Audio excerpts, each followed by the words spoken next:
Seikane Girls Academy is an elite all-girls school for noble families. In a surprising move, the school decided to bring in a commoner as a reference sample of ordinary life, and that person was Kaburizaka Kimido, who came from a regular high school. The students at Seikane were extremely curious and excited to ask Kimido all kinds of questions. Before all of this, Kimido had been living a normal high school life. That day, Eri asked him, like usual, to grab some tea from the cafeteria. But as soon as Kimido stepped out of his classroom, a group of muscular men suddenly rushed toward him. They grabbed him, tied him up, and tossed him into a car. While inside, the men flexed their muscles in front of him, clearly showing off for some reason. Kimido had no idea what was going on. Eventually, they threw him out of the car in front of the gates of Seikane Girls Academy. A maid named Miyuki greeted him politely and thanked him for cooperating. She explained that they did not want to cause a scene, which was why they used that unusual method to bring him there. Miyuki quickly untied him. Kimido was understandably upset and said they had gone way too far. He asked where he was and who all these people were. Miyuki brushed off his reaction, saying that the way he greeted people really did make him sound like a commoner, and to her, that kind of attitude was rude. She told him she would explain everything and asked him to follow her. As they walked, Miyuki introduced herself and explained that this was a school exclusively for daughters of noble families. It focused on teaching them the traditional manners and customs of classic Japanese women. The existence of the school was a well-guarded secret from the general public. She also told Kimido that the school was called Seikane Girls Academy, and starting that day, he would be attending it. Miyuki said that all the arrangements had already been made and even Kimido's parents had given their approval. Kimido was confused and asked why he had been chosen, but Miyuki ignored the question and simply told him to keep following her. She went on to say that Seikane was a school strictly for noble women, so men were never allowed. Every single student and staff member there was female, and no exceptions had ever been made. However, recently, the school had been facing a few issues. Miyuki brought Kimido to meet the principal, Sayuri. Sayuri introduced herself and apologized if Miyuki had treated him roughly. She then asked Miyuki to apologize directly to Kimido. Miyuki did apologize, although it was pretty clear she did not mean it sincerely. Kimido then asked what the actual problem at the school was. Miyuki explained that a lot of students who graduated from Seikane ended up struggling after entering the real world. Even though they came from privileged backgrounds, they were not used to interacting with people outside of their bubble. The shock of dealing with such different lifestyles sometimes led them to odd behavior, like becoming obsessed with online games. Kimido was confused about why something like that would even be considered a serious issue. Sayuri said that some people had recently suggested the school should take action to prevent the same thing from happening to future graduates. Miyuki added that after discussing the best way to keep the school's traditions intact while still preparing students for the outside world, they decided to bring in a commoner. By inviting someone like Kimido to live among them at school, the hope was that the students would slowly get used to interacting with people from different backgrounds. On top of that, the students had never really been around the opposite sex, which had turned into a big problem on its own. Sayuri believed that this would solve everything. Kimido said he understood the situation, but he was confused about why he had been chosen to be the commoner sample. Miyuki explained that Kimido was just an ordinary high school student from the top public school in the prefecture. His height, weight, and looks were all average, and he was known as a kind person. Back in middle school, he had even been nicknamed Sebastian. Because of that, Miyuki said he was basically the perfect example of a commoner. However, according to Miyuki, there was one exceptional quality that made Kimido stand out from everyone else. He was supposedly gay, had a muscle fetish, and was attracted to handsome, muscular men. Kimido was shocked to hear that and insisted that he did not have a muscle fetish at all. Miyuki asked if she was wrong because as far as she knew, Kimido never interacted with any girls and always spent time around other boys. That information had come from Kimido's childhood friend, Eri. Kimido explained that Miyuki had misunderstood him and that he was still straight.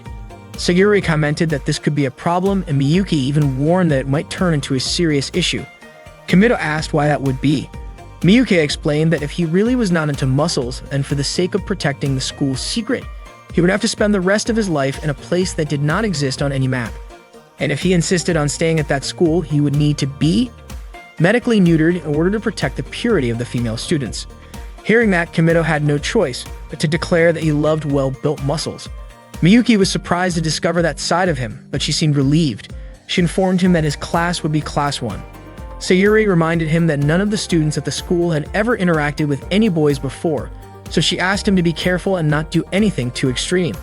Kimido then walked into his class and he was stunned to see all the students standing in formation, waiting for him. One of the girls introduced herself as the class president of Class 1. Her name was Reiko. She said that she and her classmates had been waiting for Kimido's arrival. The girls greeted him politely, and Kimido introduced himself in return. When they heard Kimido refer to himself using the word "or," they were surprised to learn that commoners talk like that. Suddenly, Kimido's phone rang. The students were confused and asked what the sound was. Miyuki stepped in to calm them down and explained that the object making that noise was called a cell phone, also known as a smartphone. None of the girls had ever seen one before. Miyuki explained that a cell phone was a small, portable telephone commonly used by commoners. The students immediately crowded around to take a closer look at Kimido's phone. They had no idea that such a thin, compact device could be used to make phone calls. Some of them even asked to hold it themselves. They could not believe that Kimido was so used to using something so amazing, and they said commoners were truly incredible. Reiko stepped in and told everyone to give the phone back to Kimido. But they were so flustered they had no idea what to do. Just imagining holding it made their hearts feel like they were going to stop. They felt that way because none of them had ever interacted with a boy before. Reiko finally gathered her courage and returned the phone to Kimido herself. She thanked him for letting them see it. Then all of a sudden, Reiko remembered something she had forgotten. She needed to make him a thank you card right away. Sumire had already prepared some paper and a pen for Reiko to use. Reiko quickly wrote down a thank you card, then tied it with a ribbon, placed it inside the gift box, decorated it with flowers and another ribbon, and finally put the box in a bag before handing it to Kimido. Seeing all of that, Reiko's friends praised her for being thoughtful and always caring. Kimido thanked her and accepted the gift, but since Reiko was a little nervous, she accidentally lost her balance and fell forward. Luckily, Kimido managed to catch her in time. Reiko was so overwhelmed that she ended up fainting, which made all her friends panic. Suddenly, a girl named Aika came into the classroom and immediately pulled Kimido outside. Kimido asked her why she dragged him out. Without wasting time, Aika pushed him and tried to kiss him. She called Kimido a commoner and asked him to let her kiss him. As Aika moved her face closer to his, Kimido pushed her away and asked what she was doing. Aika explained that if she kissed a commoner, her wish would come true, so she believed she needed to kiss Kimido to make her dream a reality. Kimido told her that her wish would not come true just by doing that. Aika insisted she had heard about it from one of her upperclassmen. Kimido asked her whom she trusted more, an upperclassman who never left her room or a commoner like him. Aika let go of him and admitted that she did not really believe it either. She called Kimido a dumb commoner, but Kimido shot back that she was the one being dumb for thinking a kiss could make dreams come true. Aika responded by saying she did not actually believe it. Just messing around, Kimido joked that if she spun in a circle and barked, then her dream would come true. To his surprise, Aika actually believed him and did it right away. Kimido could barely believe what he had just witnessed. Right then, Reiko and her friends showed up to apologize to Kimido. Reiko explained that she and the others were truly worried about him, so they came looking. They were shocked to see Kimido being pulled away like that by Aika. Reiko asked what he and Aika were doing. When she called out to Aika suddenly ran away. Reiko mentioned that Aika never really talked to them, so maybe there was something they did not know about her. Later, Miyuki escorted Kimido to a dorm that would be his new place to live. She even told him there was a private room made just for him. The room had been renovated and Miyuki was confident that Kimido would be satisfied. To his surprise, the room was made to look exactly like his bedroom back home. Miyuki explained that the total costs, including special shipping, renovation, and other expenses to keep everything confidential, was around 100 million yen. Kimido was shocked when he heard that. Miyuki reassured him that she believed he would feel comfortable there. Suddenly reminded of Miyuki's earlier threat about his supposed muscle fetish, Kimido tore up his collection of 5 pictures. That made Miyuki suspicious and wonder if Kimido had been lying about his muscle fetish. To keep up the act, Kimido quickly pretended to be into muscular male figures. Miyuki then told him that from now on, she would be his personal maid. At this school, every student had their own maid to take care of them, so Miyuki would be looking after him from now on. She also informed Kimido that the introduction ceremony would begin at 3 p.m. and asked him to stay in his room and rest until then. All of a sudden, Aika barged into Kimido's room and accused him of lying. She said she had done it 58 times, but her wish still had not come true. Kimido replied by reminding her that he only said to do it 3 times. Aika said that Kimido had tricked her, but Kimido told her that she was the one who did that in the first place. Besides, he did not expect her to do something so ridiculous. Aika was shocked when she saw everything inside Kimito's room since she had never seen any of it before. Kimito explained that all of those things belonged to commoners. That got Aika thinking that maybe this was the key to getting her wish granted. She asked Kimito if learning about commoners would help make her wish come true. What she really wanted was to be popular in class. She asked if there was something wrong with that wish. According to Kimito, she did not need to go through all this just to make friends. If she could act like her normal self, her wish would come true naturally. Aika said that just being normal would not help her get what she wanted. But Kimito pointed out that if she could talk to him like this, then there was nothing wrong with her. Aika admitted that she was not good at lying, so she always said whatever was on her mind. She was convinced that people would not like her for that, and she was scared of being disliked. That was why she kept her distance from her classmates. She confessed that she really wanted to be friends with them. She hated being alone. She wanted to talk to her classmates and enjoy high school life with them. Until now, she had been spending her breaks pretending to sleep and rushing home just to avoid everyone. But she admitted that she did not want to keep living like that anymore. Aika was surprised at herself for suddenly saying all of that to a commoner like Kimito. Kimito let her borrow his game console. Aika was stunned the moment she turned it on. She could not even deny it. Commoner games were amazing. She asked Kimito to teach her how to become a commoner. She wanted to learn all about commoner culture. Aika said that commoners were starting to become popular at school. At the very least, if she knew a little about commoner culture, she was sure her wish would come true. She would become popular at school.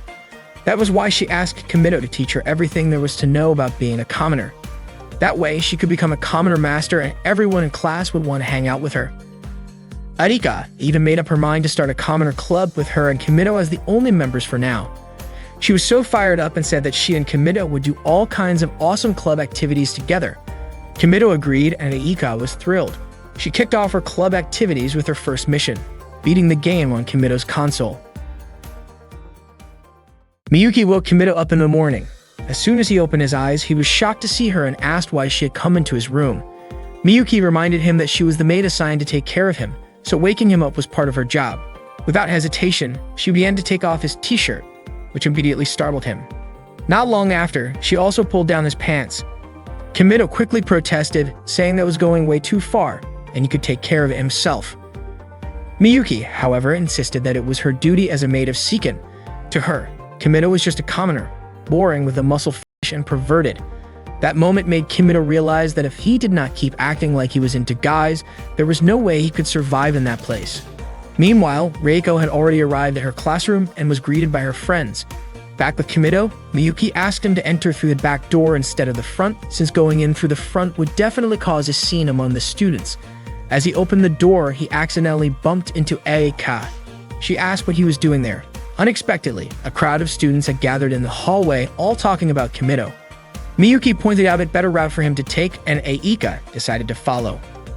While walking together, Kimito mentioned that he finally understood why Aika often used that entrance. Aika asked why someone as popular as Kimito would even consider using it, then started wondering whether using that door might make her popular too. Aika reminded him that the Commoner Club activities would start that day. All that time, Kimito had been feeling uncomfortable because the maids kept following him around. He said that as a commoner, he was not used to having maids. Aika was surprised and immediately jotted it down in her notebook. Kimito offered to tell her everything about how commoners live as long as she would tell him what life was like at Seiken Academy. Aika said that all the complicated stuff would be explained by Reiko, since she was the student council president. Kimito asked why Aika could not just do it instead. Aika was surprised and asked why he would choose her over Reiko. Kimito said it was because Aika did not look like a noble at all, while Reiko was so beautiful that she seemed to have a whole aura of her own. To him, Reiko felt like she was from another world, and that made him nervous, unlike how he felt around Aika. Aika immediately smacked him, called him an idiot, and told him to stay away from her. As they kept walking, Reiko suddenly showed up and said she had been looking all over for Kimito. She was really happy to see him. She also greeted Aika, but as usual, Aika stayed silent. Reiko then asked Kimito if she could have a moment of his time after school. Kimito agreed, which made Reiko even more excited. She explained that she and her friends were planning a welcome party for him. They would all be waiting for him in the auditorium, and she even invited Aika before quickly walking away. Reiko then wondered if she had done something wrong to make Aika so upset. Kimito realized that Aika tended to get shy in situations like that. Reiko was definitely an outstanding student. She was great at English, skilled at flower arranging, and even her friends admired her for how beautiful her arrangements looked. On top of that, she was also amazing at the long jump. Her friends described her movements as graceful. When it was Aika's turn, she ended up falling during her jump, and Reiko showed genuine concern for her. Then came Kimito's turn. He performed exceptionally well, surprising everyone. No one expected him to jump that far, and the students started praising him for how impressive he was. After gym class, Kimito walked through the halls surrounded by Reiko and her friends. Reiko complimented him, saying she could not even imagine jumping like that. Kaa commented that guys really were built differently, and Mizuho said she could not even land as smoothly as he had. Kimito then asked where she had gone. The others assumed he was referring to Aika. Kimito explained that commoners usually use pronouns when referring to people, unlike nobles who tend to address others directly by name. Reiko asked if Kimito and Aika had talked that morning and mentioned that it seemed like the two of them were pretty close. Reiko guessed that maybe something was wrong with her and the others, since Aika had not wanted to talk to them at all.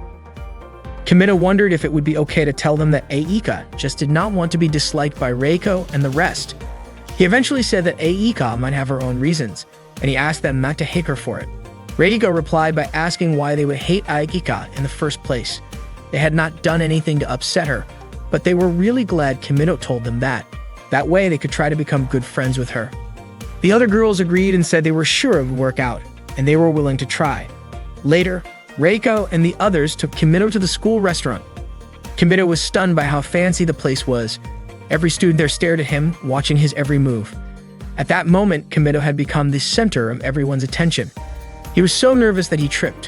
When he looked at the menu, he could not understand anything written on it. Reiko asked what he wanted to order. Kimito said he wanted Japanese food, so Reiko and the others decided to order the same thing. To everyone's surprise, what got served was instant cup noodles. Miyuki was the one who brought them out, thinking instant noodles were a staple food for commoners. Kimito told her that commoners did not eat that every day. When Miyuki asked if Kimito was refusing the food, Reiko suddenly jumped in and asked if instant cup noodles were actually food, since they smelled so different. Kimito was surprised that Reiko had no idea what they were. He asked if she at least knew what ramen was, but she just said she thought she had heard of it before. Kimito explained that instant cup noodles were a simple version of ramen. You just add hot water, and they are ready to eat. Reiko and the others were shocked to learn that all it took was hot water to make it. They had never thought of that before, and they were confused about why the container had so much writing on it. Some of them even compared it to old Imari porcelain that also had decorative writing. Kimito told them that sometimes commoners ate that kind of food. When Reiko opened hers, she was amazed that it was actual food and even came with seasoning packets. Mizuho was curious about how it worked and how just adding hot water could change its form. Kimito offered to let them try it. Reiko encouraged everyone to eat the cup noodles. Reiko asked Miyuki to hand out the noodles to the rest of the class. She said porcelain bowls were not worthy of holding the cup noodle treasure Kimito had shared with them, and told her to serve it on their best plates instead. Once the noodles had been passed around, the students grew curious about how it would taste, since the smell was so pleasant. Kimito was confused because he did not think the flavor was anything special. Reiko thanked Kimito and invited everyone to start eating. To Kimito's surprise, they all said it was absolutely delicious. He hardly believed what he was hearing. Kai said it was her first time ever trying something like that. Mizuho thought the broth was so savory and the texture of the noodles was truly unique. Maya even got hooked on the taste. For Reiko, it was an experience like nothing she had ever had before. She said she never knew a food like that even existed, and she would remember it for the rest of her life. Kimito could not believe how a simple meal could cause such a fuss. Meanwhile, Aika was eating lunch alone. To her, being away from everyone else actually felt kind of nice. Reiko brought Kimito to his welcome party. Kimito felt happy and thanked Reiko for it. Reiko said she was just glad she got to organize something like that. Then she invited her friends to raise their glasses for Kimito as the new transfer student. The welcome party was incredibly fancy, complete with a violin performance and dancing. Reiko asked if something was wrong with the party, but Kimito said he was just impressed that she could pull off something like that. Reiko told him that he was the impressive one, surrounded by a world they had never known before. She felt that Kimito had opened her eyes to a completely different perspective, and she was genuinely happy to be praised by someone like him. Reiko then invited Kimito to dance.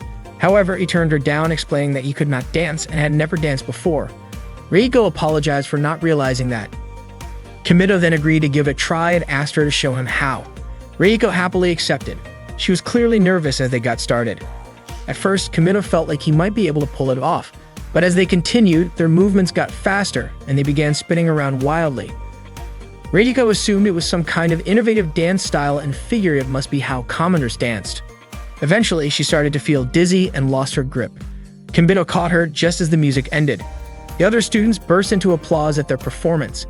Later that evening, Aika came to Kimito's room, clearly annoyed because she had been waiting for a long time. Kimito explained that Reiko and the others had taken him to the welcome party and then asked if Aika was supposed to attend as well. Aika insisted that Kimito tell her everything he knew about commoners for their club activities. Kimito asked for a moment to think about what kind of things commoners usually did. While he was thinking, Aika browsed through his bookshelf and asked what kind of books those were. Kimito told her they were comic books. She picked up one titled Avatar Tonfa, and Kimito was surprised that she had never heard of it. When she opened the book, she asked how to read it. Kimito was even more surprised that she did not know how to follow the panels. He explained that it was read from right to left, top to bottom. Arika started reading it and seemed to get into it quickly. She ended up reading more than just one volume. After a while, Kimito asked what she thought of the comic. Arika admitted that she was shocked and asked why Kimito had never told her about it before, about how all high schoolers among commoners were apparently paranormal, like in the comic. Kimito started to realize how naive Arika really was. He figured she probably believed everything she had read in the comic. Arika declared that she was going to become a paranormal too. If commoners could do it, then there was no way a noblewoman like her could not. Kimito could not believe she actually took the story seriously. Aika went on to say she would show her avatar to the other students, and then everyone would admire her, and she would become popular. She even added that even if she became the most popular girl in class, she would still talk to Kimito. Kimito figured she might need to start practicing, though not anything straight out of a comic. He taught her a simple move for stopping time, and told her to give it a shot. Once Aika performed the move, Kimito pretended to freeze so she would think it had worked. Arika was thrilled, thinking she had actually done it. She even showed her underwear in front of Kimito, completely convinced he could not see anything. Then she decided she wanted to write Ichijinsha on his forehead, but instead she suddenly leaned in as if she was about to kiss him. Just as her face got close, Kimito spat out water and Aika immediately smacked him. Kimito played dumb and pretended not to understand why his cheek was hurting. Aika concluded that maybe there was a time limit on how long she could stop time and she needed to experiment a bit more. Out of the blue, Kimito asked what Ichijinsha even meant. Aika was shocked and asked how he knew what she was planning to write. Kimito admitted that it had all been an act and apologized. That night, Reiko was soaking in the hot spring when she unexpectedly ran into Kimito. Kimito was stunned by the sight of Reiko's figure. He immediately closed the door, apologized, and left. Reiko then said that she had to become Kimito's wife since he had seen her body. The next day in class, Reiko could not stop thinking about what happened the night before. Meanwhile, Kimito assumed that Reiko had already moved on and was acting like nothing ever happened. During the lesson, the teacher asked everyone to pair up and start a conversation. Kimito ended up with Reiko and invited her to begin. When Kimito started with the words, "you know," Reiko misheard it as "you now," which means engagement. She responded by saying it was a little too soon for them, but getting engaged and leaving school was totally normal back in her grandmother's time. Kimito had no idea what she was talking about. Reiko asked him to continue what he was trying to say. When Kimito said waiting for, she misheard it again, this time as wedding. Reiko then said she was ready to get married right away. She added that she could throw together an amazing ceremony that would make everyone happy, even if everything happened super fast. Without realizing it, Reiko started tearing a piece of paper out of her notebook and folded it into an origami tower. When she saw the word travel written on it, she asked Kimito where they should go for their trip, somewhere local or maybe abroad. The teacher looked completely confused, wondering what on earth was going on with Reiko. That day, a new maid was being briefed by her senior. Her assignment was to take care of Hakua, and unlike the other girls, taking care of her came with some special rules. It turned out Hakua could not dress herself, and that responsibility fell completely to the maid.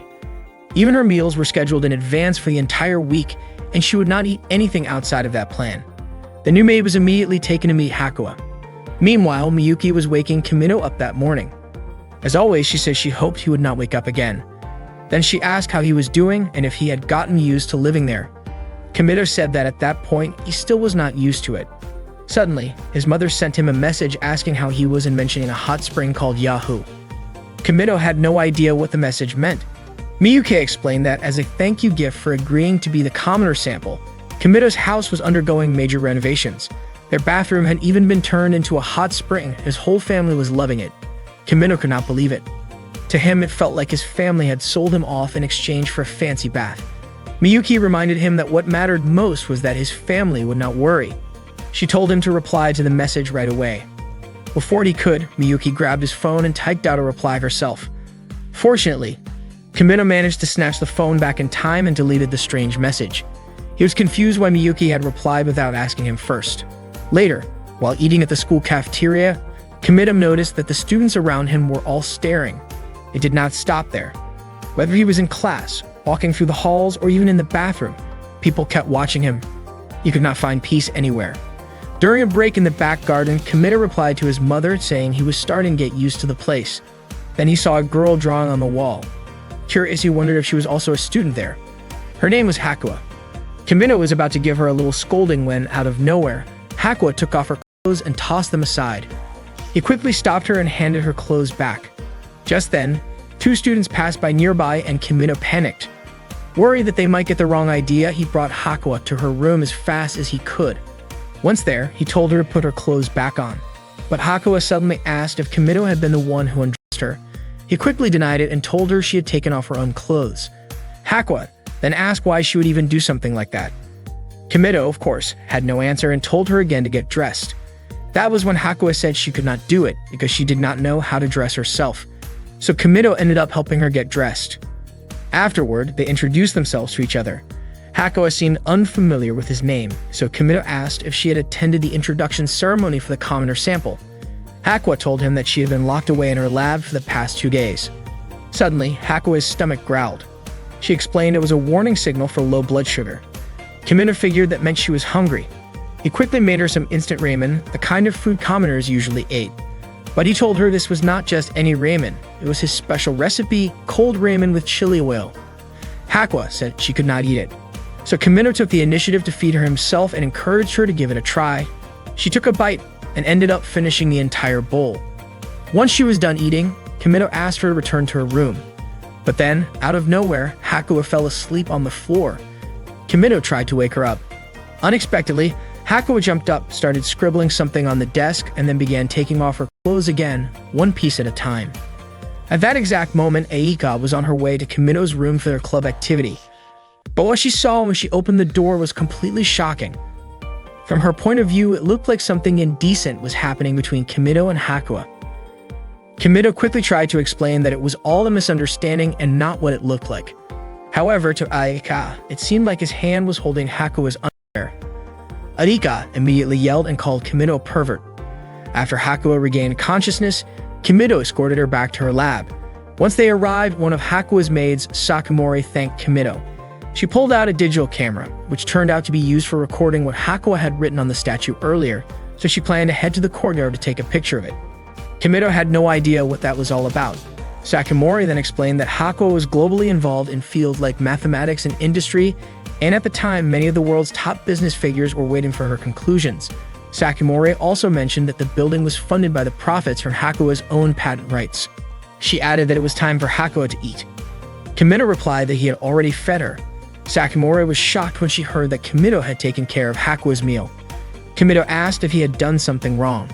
Sakamori said it was fine and asked what kind of food he had given her. Kimido told her that he had made instant ramen for Hakua. Sakamori looked nervous and thanked Kimido for taking care of her. When Kimido was about to leave, Hakua grabbed his hand and asked him to stay. Sakamori was so surprised by what she heard that she collapsed to the floor. Kimido gently patted Hakua's head and told her to come visit him again sometime. Hakua let go of his hand and did as he asked. After that, Kimido left. That night, Sakamori told the other maids about how shocked she was by Hakua's behavior. The Hakua they knew would not even wear underwear if left alone. She had never shown interest in anything outside of academics. Sakamori even mentioned how Hakua had held on to Kimido's arm and asked him not to leave. The other maids could hardly believe what they were hearing. Sakamori also said that Hakua had eaten before going home. A new maid asked if Hakua's meals were not supposed to follow a strict schedule, and that the Wednesday menu should have been gratin with clams. She wondered if what Kimido gave her matched that. Sakimori explained that Hakua actually ate instant ramen. The maids were surprised and questioned whether Hakua had made an exception.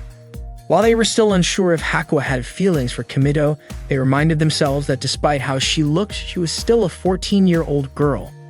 That day, there was a flower arrangement class. Kimido was not sure if he could manage it, but Reiko reassured him that everything would be fine. She even offered to help and told him not to hesitate to ask her anything. Suddenly, a girl carrying a katana approached Kimido. Her name was Karin. When a bug flew near her, she screamed and swung her sword to chase it away. The students around her misunderstood and assumed she had just called a commoner a bug. They started whispering that Karin was terrifying.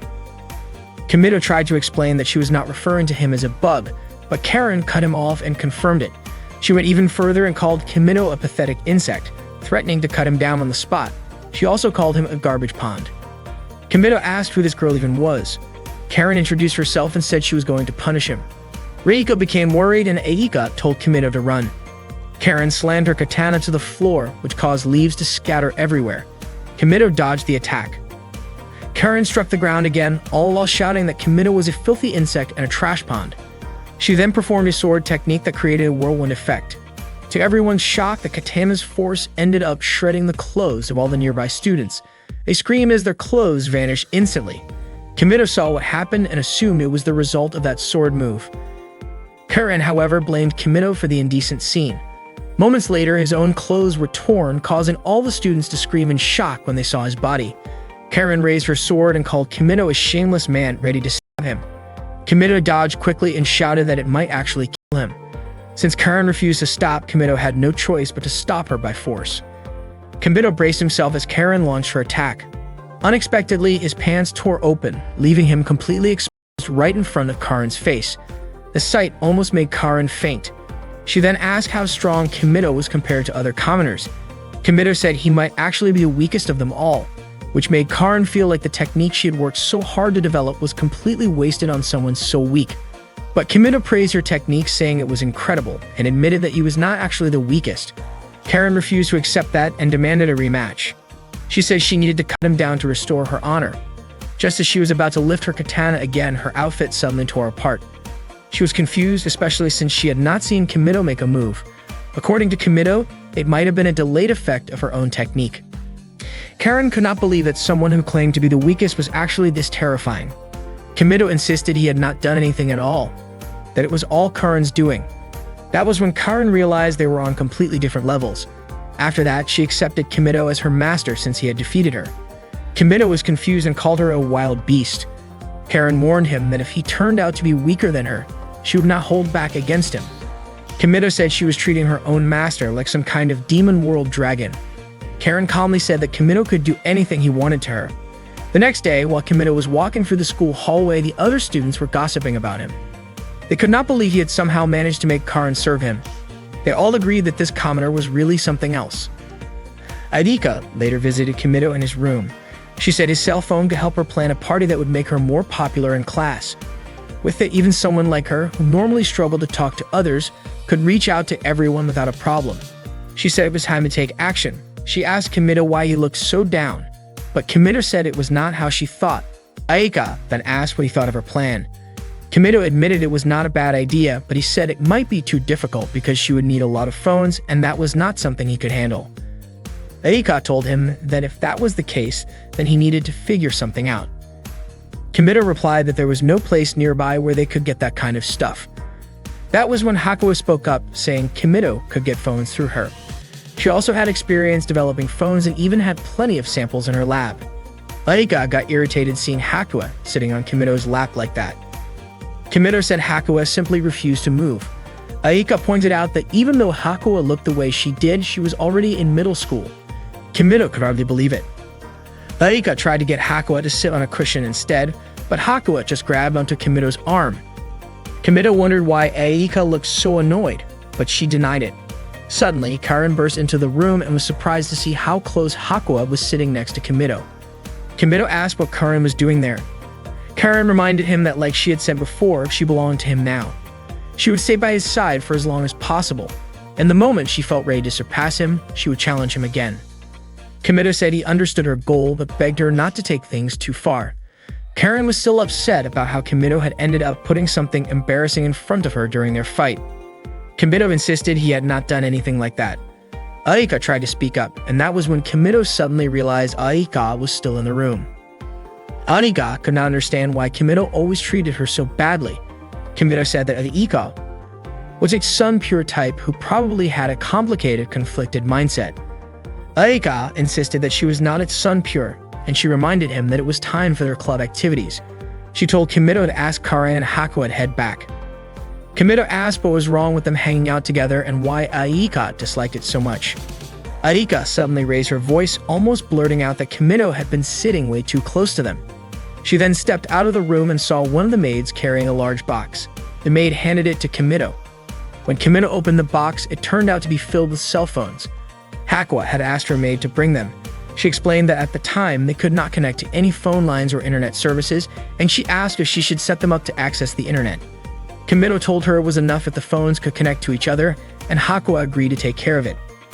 Kimito asked Aika to choose whichever phone she liked. Before doing so, Aika thanked Hakuya. Then Kimito asked what about Karen, but Karen said she was not interested in toys like that. Aika asked Kimito to take a picture of her using the phone. She was happy because her face looked really cute in the photo. Kimito asked if Hakuya wanted him to take a picture of her too. Hakuya said she wanted to take one together with him, and Aika also wanted to be in the photo as well. Kimito said there was no way the three of them would all fit in the frame. Aika tried adjusting their positions so they could squeeze in, but it turned out it really was not possible for all of them to fit on the phone screen. Kimito was about to ask Karen for help, but it turned out that Karen also wanted to join the photo. Kimito agreed. They all moved closer together so they could appear on the screen, but Aika started complaining because her body ended up touching Kimito. During lunch break at school, Reiko and the others invited Kimito to join them for a tea party. Reiko explained that it was not some big event, just a small gathering in her room. She looked a little nervous and said she did not mean anything by it, that it was just something they usually did. She added that it could be a nice opportunity to hang out. Kaya mentioned that although they often had tea parties like that, this time they were inviting Kimito as a special guest. Reiko quickly covered Kaya's mouth and then asked Kimito if he had any plans after school. Kimito said that he did not have anything important going on and agreed to join the tea party. Suddenly, Aika spoke up and reminded everyone that Kimito had plans with her after school. Reiko asked if there was something Aika wanted to talk about with Kimito. Aika seemed nervous and immediately pulled Kimito out of the classroom. She told him they had club activities later and asked if he had forgotten about it. Aika said she did not have time to just relax. Kimito was confused and asked what she meant by relaxing and said that to him her plan did not seem all that important. Aika then asked if he really wanted to go to Reiko's room that badly. She insisted that he go home with her right away since she needed time to get ready for what she had planned. Kimito agreed to go with her. Before leaving, Kimito apologized to Reiko for not being able to attend the tea party. Reiko told him not to worry about it and said she hoped his plans would go well. Kimito thanked her and left with Aika. Later, during the tea party in Reiko's room, Maya asked why Kimito did not show up. Reiko explained that he had something else going on. Maya wondered what kind of plan could have pulled him away and commented that Aika seemed a lot more open with Kimito. Reiko said she believed Aika had probably just asked Kimito for some advice. She figured that maybe Aika felt a bit overwhelmed being around all of them, especially since Kimito was still new to Seiken Academy. She added that Kimito was a great guy, so it made sense that Aika would want to talk to him. Kata mentioned that it seemed like Aika had been spending time in Kimito's room almost every day. She said it felt like they were getting a bit too close. A few days ago, Kata had gone to visit Kimito's room, but when she reached the door, she overheard Aika sounding really into something. That made her hesitate to go in. Lately, Aika had been hanging around Kimito's room late into the night. Meanwhile, Aika and Kimito were at their club meeting. Aika said she wanted to prepare some counter-style snacks like candy. Kimito brought up cheap snacks like yumiabo, which were easy to find at convenience stores. He mentioned that girls would usually buy those to eat in class. Aika liked the idea and decided to call it a commoner after-school snack party. Kimito agreed with the name. Aika looked happy and said it sounded like it would be a lot of fun. She hoped everyone would enjoy it. Back in Reiko's room, her friends were still talking about Kimito and Aika. Maya pointed out how close the two of them seemed in class, from the way Aika grabbed Kimito's hand to how they talked to each other. She said it felt like Aika was clearly going after Kimito behind everyone's backs and that it did not look like just a normal friendship. Kai even said that maybe the two of them were already dating. Maya got even more excited talking about it, especially since they were alone in the room together. Kai guessed they might have been kissing.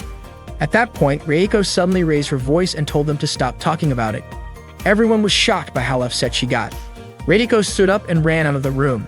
The next day, Reiko did not come to school. Kai ended up crying. Kimito came over to check on them and asked what had actually happened. Meanwhile, Reiko was crying alone in her room. Not long after, Kimito came to see her and asked what was going on. But Reiko told him that she could not say anything. Kimito then asked if it had something to do with him. After hearing that, Reiko opened the door and said it was not like that. She then told Kimito about what happened the day before.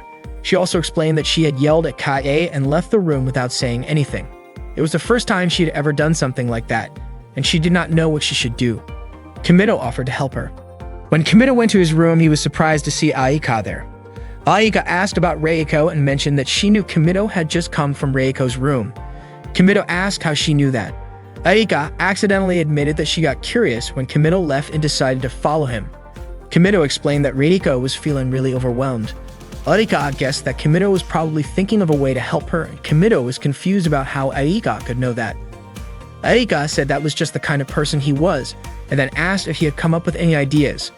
Kimito thought the simplest solution would be to bring in an outsider to talk things through, but since the whole class was involved in considering Reiko's situation, he figured it would be better to organize an event or something different that could boost everyone's spirits and help Reiko gain more confidence. He started thinking about something related to commoners that nobody at school knew about but could be used to patch things up, but he was not sure what could check all those boxes. Aika suggested that what Kimito was actually planning was an after-school commoner-style party. Kimito asked if that was not the idea Aika had wanted to do herself. Aika said it was fine because she thought there was no better idea than that anyway. Kimito told her she was actually a really kind person. Aika admitted that she had not really wanted to do it at first, but since it was her idea, she also wanted to be more popular in class and enjoy school life with everyone. Still, she could not stand seeing the class like that and did not want to leave Reiko alone. She said she would hate herself more if she did nothing. Kimito once again told her that she was a good person. He even offered to make her a snack, but instead, Aika bumped her forehead against his and called him an idiot. Kimito winced in pain and said he was starting to think she was not such a good person after all. After school, Kimito thanked the students who had gathered and told them they would be having a commoner-style after-school party. He explained that this was something that regular high school girls often did, and he wanted everyone there to try it out. Suddenly, Reiko showed up, dressed completely differently from usual. She said "edge poyo," a phrase commonly used by fashionable girls from the commoner world. Her classmates could barely believe that the girl standing in front of them was Reiko. She kept acting playfully like a typical commoner girl. Kimito was genuinely impressed because Reiko seemed to be able to pull off anything perfectly. Kimito mentioned that earlier that day he had asked Reiko to dress like a fashionable girl from the commoner world. Girls dressed like that were usually seen as trendy. Everyone noticed that her hairstyle looked foreign and her makeup was bold and stylish. Reiko then pulled a phone out of her pocket and sent a message. Right after that, the sound of phones ringing filled the room. Reiko asked everyone to check inside their desks. To their surprise, they each found a phone. Reiko asked them to press the message button, and it turned out to be an apology from her. She apologized for making everyone worry. She also specifically apologized to Kae for saying something hurtful. Kae said it was her fault too. Reiko asked Kae to take a selfie with her as a way to remember that they had made up. Reiko took a picture with Kae using her phone. Then she explained to the class that phones could also be used to take pictures and send them through messages. She said that commoner girls usually took pictures like that with their friends and messaged them to each other. Reiko told everyone that she and Kae were friends. Kae was touched and said she would treasure that photo like a prized possession. After that, Reiko invited the rest of the class to take photos with her too. After the event ended, Reiko thanked Kimito for helping her. In fact, she felt like no amount of gratitude would ever be enough to repay him. Kimito felt relieved that Reiko and Kae had made up. Reiko was incredibly happy that Kimito went through all that just for her. Kimito admitted that the idea had not been his in the first place. It was actually Aika's. He probably should have kept that a secret, but because it was Reiko, he decided to tell her anyway. He explained that Aika had really wanted to become friends with Reiko and her classmates, which was why she had originally come up with the event. But for Reiko's sake, Aika gave the idea to her instead. Kimito said that Aika was genuinely kind, which made him feel like he had to do something in return for her. Unexpectedly, what he said made Reiko upset. She ran out of the classroom and headed straight for Kimito's room. Kimito quickly chased after her. When she arrived, she opened the door, and to her surprise, Aika was already in Kimito's room. Out of nowhere, Reiko said she hated Aika. She claimed Kimito had told her everything and even called Aika an idiot. Aika was shocked and annoyed because if Reiko already knew everything, then she should have been thanking her instead. Reiko suddenly lashed out and went after Aika. Aika had no idea what the problem was. Reiko cornered her and repeated that she was being stupid. Aika called out to Kimito asking for help. Reiko was confused about why Aika and Kimito were calling each other by their real names, which only proved how close the two of them really were. Reiko blamed Aika, saying that if Aika had just come to her for advice, none of this would have happened. She was disappointed that Aika gave up and walked away over something so minor. Aika started getting irritated and pushed Reiko back. She told her that Reiko would never understand or even know how she really felt. Reiko then asked if Aika had any idea how much she had worried about her. She said all she could think about was what she was lacking. Reiko also explained that she had been defending Aika from all the people talking behind her back. What Aika fired back, saying she never asked for that. She accused Reiko of always looking down on others just because she could do everything. Reiko pushed her and insisted that was not true. She told Aika that she should have relied more on other people. Aika argued that she had already helped Reiko by letting her use her idea, but Reiko responded that she had never asked for that. After hearing that, Aika started to hate Reiko too. The two of them kept fighting, eventually shoving each other onto the bed. While that was happening, Kimito got distracted, his eyes locked onto the way their firm, soft thighs pressed against each other in a strangely perfect geometric shape. The absurdity of the thought snapped him out of it, and he quickly told them to stop fighting. Both girls yelled at him to shut up, and Aika threw a pillow at him, knocking him over. After that, Reiko and Aika both blamed themselves for how things had turned out. Kimito stood up and told them it was his fault. Once the fight had ended, Aika started playing a console game. Kimito tried to calm her down and encouraged her, saying that she would definitely be able to become a master of commoner culture. From the start, she had never really acted like a noble, especially not the way she talked. Aika said she used to be like the other girls, but in 4th grade, she got really sick with a fever and passed out. When she woke up, her way of speaking had changed completely. She figured maybe she had lost her memory during that fever or something had happened to her. Still, she said she was fine with it, since she never really wanted to get close to anyone anyway. To her, Kimito's games and comics were fun enough. Unfortunately, she accidentally let it slip that she also enjoyed spending time with Kimito. Just then, Hakua and Karen came into Kimito's room. Kimito assumed they wanted to hang out and play games with him. Although Karen would not admit it, Hakua handed him a club application form. It turned out she wanted to join the Commoner Club. Reiko also asked to join the club. Kimito was confused. He did not understand why all of them suddenly wanted to be part of the Commoner Club. Reiko said it was for the sake of her future. Hakua mentioned that she wanted to be with Kimito. Karen claimed she did not want to be with him, but the circumstances left her no choice. Unfortunately, Aika rejected their requests, especially Reiko's. Kimito asked Aika not to act that way because honestly, Reiko just wanted to make up with her. But Reiko ended up saying that if Aika did not like it, maybe she should be the one to leave. Then, a little shyly, Reiko asked Kimito to start calling her by her real name from now on.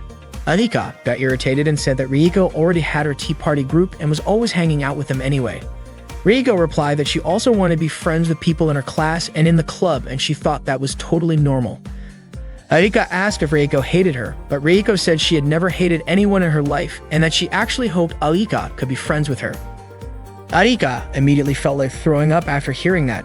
Reiko gently told her she could leave if she wanted to, but of course Aika refused. Karen, confused, wondered when Aika and Reiko had gotten so close like that. Suddenly, a pair of underwear landed on Kimito's head. Turns out, Hakua had been writing something on the window and had started taking her clothes off. Karen was shocked and called it ridiculous. She quickly grabbed her phone to take a picture. Kimito was confused as to why Karen was taking a picture of a naked Hakua, while he also had to deal with Aika and Reiko arguing again. Kimito tried to stop them, but then Miyuki suddenly barged in and got angry when she saw the chaos in Kimito's room. She grabbed a giant pair of scissors and seemed like she was about to do something drastic to Kimito. Seeing that, Kimito quickly played a video of muscular guys and even said that he really wanted to be surrounded by their muscles. Hakua, Karen, Arika, and Reiko were all completely shocked when they heard that. Miyuki quickly apologized for doubting Kimito and said that he must be a very unique guy who only gets excited by super buff men. Kimito was incredibly embarrassed that Miyuki said that right in front of his friends. Misaki was a radio host, and that day she had a broadcast with Eri, a high school idol who also worked as a voice actress. It was the third time Eri had been on the show with her, and Misaki had even come up with a special greeting just for Eri. During the broadcast, Eri seemed cheerful and friendly. But after the show, while they were in the restroom, Eri was clearly upset with Misaki. She was angry that Misaki had called her things like money-making voice or sweet cake. To Eri, those kinds of comments were rude and annoying, and she felt Misaki should have known better than to say that on air. Right then, Eri got a message from Kimito. He told her that he was doing fine, that he had made some new friends, and that she did not need to worry about him. The thing was, Eri had not been worried about Kimito at all. The next morning, Kimito woke up and suddenly found Hakuo lying next to him. She was completely naked. As Hakuo started to wake up, Kimito asked if she wanted to play with him. She nodded, so Kimito helped her get dressed. After that, Kimito wanted to cook something for her, but all he could find was potatoes. He offered her some options: steamed potatoes, fried potatoes, or potato cakes. Hakuo asked what potato cakes were, and Kimito explained that they were like rice cakes, but made from mashed potatoes. He said he would shape the mashed potatoes into patties and fry them in a pan, and that they tasted pretty good. Hakuo seemed interested, and Kimito asked if she was okay with eating his cooking, since she usually followed a strict eating schedule. Hakuo told him that as long as he was the one cooking, she would eat it. Kimito said he would make something tasty for her. While he was preparing the mashed potatoes, Hakuo asked if there was anything she could help with. Kimito asked her to roll the potato mixture into little balls and reminded her to wash her hands first. After she did, he helped her put on an apron. He told her she looked cute in it, and Hakuo smiled at the compliment. As they worked, Hakuo compared her potato balls to Kimito's. His were all the same size, while hers were uneven. While they were still having fun making them, a pair of panties suddenly landed on Kimito's head. It turned out Hakuo had started scribbling formulas again, while absent-mindedly taking off her clothes, but this time she had not taken off the apron. Kimito quickly helped her put her underwear back on, but he could not help thinking he probably looked like a total creep. Soon the potato cakes were ready. Hakuo tried them right away and said they tasted good. After snacking, Hakuo picked up a small book and started reading. One riddle in the book asked, "What closes when you pass through it, but stays open if you do not?" The answer was a railroad crossing. Kimito was surprised and asked if Hakuo did not know what riddles were. She asked him what a riddle was. Kimito then asked if she remembered going to kindergarten or grade school, but Hakuo said she could not remember anything from kindergarten. When he asked what she used to do in grade school, she replied that she had made ergodic hypotheses, built cargo-carrying robots, and designed a bunch of CPU circuits. So Kimito decided to try asking her a riddle himself. He said, if a father frog goes whack whack and a mother frog goes caro caro, then what sound does a baby frog make? Hakuo answered seriously, saying that each species makes a different sound and that there are 124 frog species. Kimito was a little stunned by her reply. The actual answer was that baby frogs are tadpoles and do not make any sound at all. When she heard that, Hakuo was surprised. Kimito laughed and said she was not very good at riddles. Hakuo asked him to give her another one. Kimito said, when a car goes around a corner, something always drops. Hakuo answered gasoline, but Kimito pointed out that gasoline does not exactly get dropped. Then she guessed spare parts, which Kimito thought sounded kind of scary. Next, she guessed a person, which he said was even more disturbing. He was about to give her the real answer, but Hakuo said she wanted to think a bit longer. After a while, she answered tire molecules. Kimito replied that if that were the case, then cars would drop those even on a straight road. The correct answer was speed. He laughed again and teased her about not getting the answer. Hakuo wanted to try one more, but unfortunately, Kimito had run out of ideas. Not long after, Sakimura came to pick up Hakuo, but Hakuo said she wanted to stay with Kimito a little longer. Kimito told her they could hang out again tomorrow, and Hakuo agreed.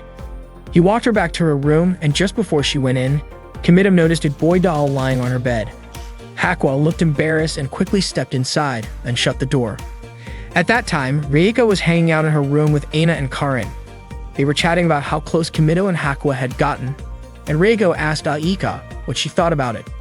According to Aika, it had clearly gone too far. At first, she had not really paid it much attention, but lately things had been out of hand. Whenever she tried to have a quick word with Kimito, Hakuo would suddenly get even more flirtatious with him, which completely distracted Kimito. Then, when they played games together, even though Hakuo was already clinging to Kimino, she still acted like he was ignoring her. And when she started undressing, it really made Aika uncomfortable. Karen said it had reached a point where they could not ignore it anymore. Reiko mentioned that while they were having cake, Hakuo had eaten directly from Kimito's hand. Reiko thought that was completely unfair, and just watching it made her feel uneasy. Both Arika and Reiko were clearly annoyed by how Hakuo was acting around Kimito. Karen even admitted that she was jealous and felt like she wanted to take drastic action, but Reiko reminded her not to go overboard. Arika concluded that the real problem was Kimito, especially since every time he handed out candy, he smiled like he was genuinely enjoying it, as if he were some kind of personal servant. Reiko even wondered if she should take her clothes off too. Karen said they needed to free Hakuo from Kimito's hands, because if they let things go on like this, Kimito would probably make Hakuo do all kinds of things, and that would be completely unacceptable. Arika agreed, saying it was obviously something they needed to stop. Reiko agreed too and said the first step was to talk to Hakuo directly. Reiko, Arika, and Karen waited for Hakuo in Kimito's room, knowing that she usually showed up at the same time every day. And just as expected, Hakuo showed up not long after and opened the door. She looked around the room trying to find Kimito. Reiko told her that Kimito was busy with something and would not be coming home that day. Hearing that, Hakuo immediately turned to leave, but Karen quickly stopped her. Erika pointed out that there was nothing wrong with hanging out once in a while without Kimito. Reiko added that spending time with just the girls could be fun too, and she said she wanted to spend time with Hakuo as well. Then Reiko gently pulled Hakuo over to sit with them. Hakuo stayed quiet and kept reading her book, and the room fell silent. Trying to lighten the mood, Reiko invited everyone to have some tea together. She served tea and brought out some cakes to share, but Hakuo kept her eyes on her book and stayed silent.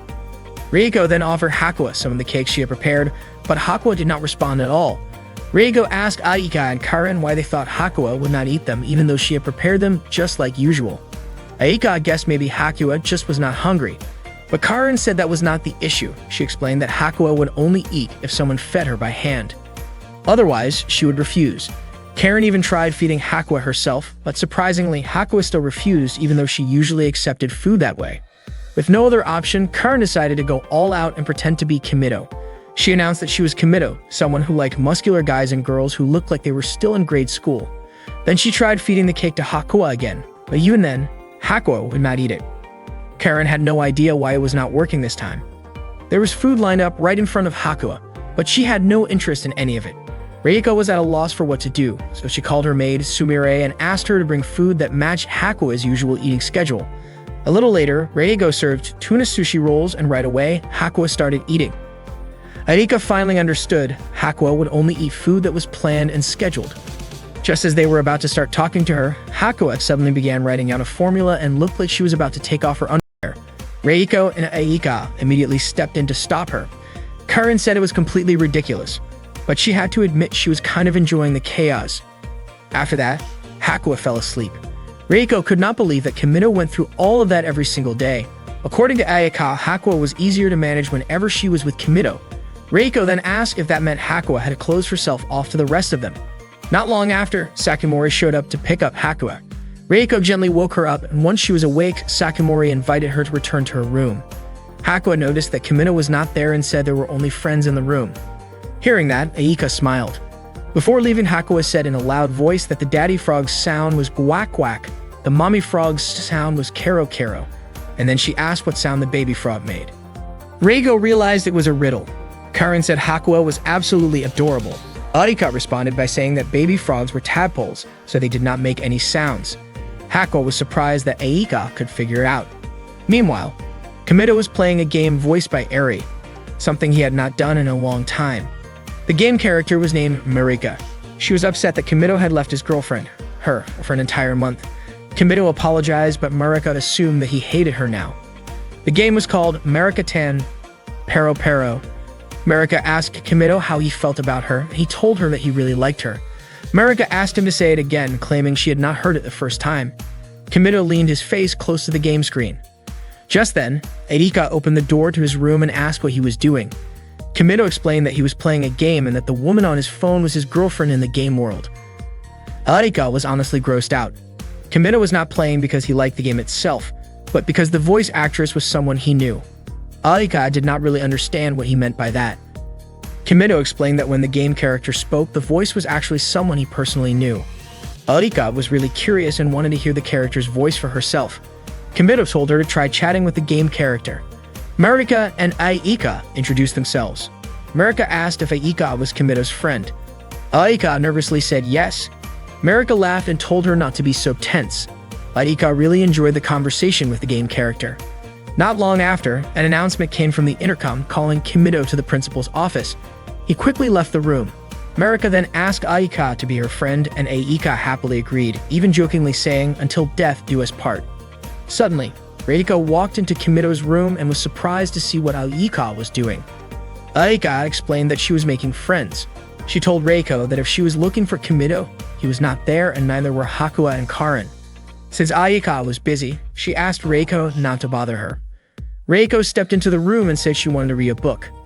Aika found it odd because Reiko usually did not like being alone with her. Out of the blue, Reiko asked why there were always women on the covers of Kimido's books. Aika guessed maybe it was because the female character was the protagonist. Reiko found it strange considering the books were meant for male readers, but every volume had a woman on the cover. Aika said she had no idea and suggested that Reiko go back to her own room to read. Reiko then asked why Aika was reading in Kimido's room and why she was still lying on his bed, since reading while lying down was a bad habit. Aika got annoyed and said Reiko was being way too picky. Then she moved to sit on the floor. Reiko quickly pointed out that Aika's underwear was visible, which made Aika immediately cover herself and call Reiko a pervert. Reiko told her she was the one being inappropriate, acting too relaxed just because Kimido was not around. Aika got annoyed because Reiko was being too noisy, so she went back to her room. Reiko, on purpose, mentioned that when Kimido returned, it would be just the two of them. Hearing that, Aika changed her mind about going back to her room and instead grabbed a book from the shelf. Reiko asked what book Aika had picked up, but Aika told her to stay away. It turned out the book Aika grabbed had a cover featuring a woman. Reiko was surprised since most of Kimido's books were like that. Aika guessed that maybe Kimido was kind of pervy. Reiko immediately scolded her, saying that to her, Kimido was a real gentleman. Aika replied that maybe he was a real gentleman and a pervy one. Reiko did not argue. She believed Kimido was definitely into girls. At the time, Reiko was reading a comic and she really liked one of the characters. She felt the way the character talked and behaved was kind of unusual, but when it came to solving problems, she gave it her all and cared more about others than herself. Aika, on the other hand, preferred the main character. Reiko did not think the character was anything special, which Aika disagreed with. She thought the character was kind and well-liked by everyone. Aika opened Kimido's fridge looking for snacks, and she and Reiko found a bottle of some drink they could not identify. To Reiko, it looked like juice, or maybe something commoners would drink. Aika said she wanted to try it, and Reiko said she did too, but Aika would not let her. She even said that if it were any other girl, she would have shared, but not with Reiko. Reiko gave up and walked away. Suddenly, Aika called out and asked Reiko to grab some glasses, since she decided to share it after all. Reiko smiled, clearly excited to try it. But the moment they tasted it, they immediately spit it out. Reiko said the bubbles tasted weird. Aika was confused and asked why Reiko had to spit it right at her. Since her clothes got dirty, Aika started taking them off and Reiko scolded her. Aika explained she was taking them off so they would not stick to her. Reiko ended up taking her clothes off too. When she saw Aika's clothes just lying there, Reiko reminded her to fold them properly. She felt like Aika lacked basic manners, especially since she was a student at Seikan Academy. Reiko tried to make Aika hand over her clothes so she could fold them herself, but she slipped and fell right on top of Aika. Reiko's body landed on Aika, making it hard for her to breathe. Reiko quickly apologized, but Aika told her to get that gross thing off her face. Reiko got offended when she realized Aika was referring to her chest. They kept bickering back and forth until they realized Kimido was standing there, watching them. He noticed a comic book near them that had a romance story between two girls, and he immediately apologized for interrupting. Both girls shouted, trying to explain that he completely misunderstood what was going on. The principal of Seikan Sayuri called Kimido into her office to inform him that the construction for the school trip destination had been completed and that tomorrow, he and his friends would be visiting the place. Kimido asked what kind of place they would be going to. Miyuki explained that the school had built an amusement park to introduce commoner culture to the noble students, and it had been named the Commoner Park. Sayuri wanted Kimito to help the students at the Commoner Park because, according to her, ever since Kimito arrived at Seikaen, the atmosphere at school had become much livelier. Reports even stated that there had been no negative impacts on the students despite their initial concerns. Sayuri also admitted that having a male student around had made the girls more spirited. Kimito was surprised to hear this. Miyuki mentioned that although Sayuri called Kimito a man, in reality he was just a pervert who loved muscular men. Kimito immediately protested being labeled that way. Miyuki asked if she had said anything wrong and added that she would even cast Kimito right then and there for the girls' safety. Hearing that, Kimito quickly declared that his dream was to become a muscular man covered in oil. Sayuri asked Kimito to share his experiences about commoner life and to serve as a full example for the students. She said that the reason Kimito was born was for this brief moment, which made Kimito wonder just how cheap his life was. The next day, the female high school students of Seikaen set out on their trip to the Commoner Park. While still on the bus, Reiko confessed that she was curious about what the Commoner Park would be like and that she could not wait to get there.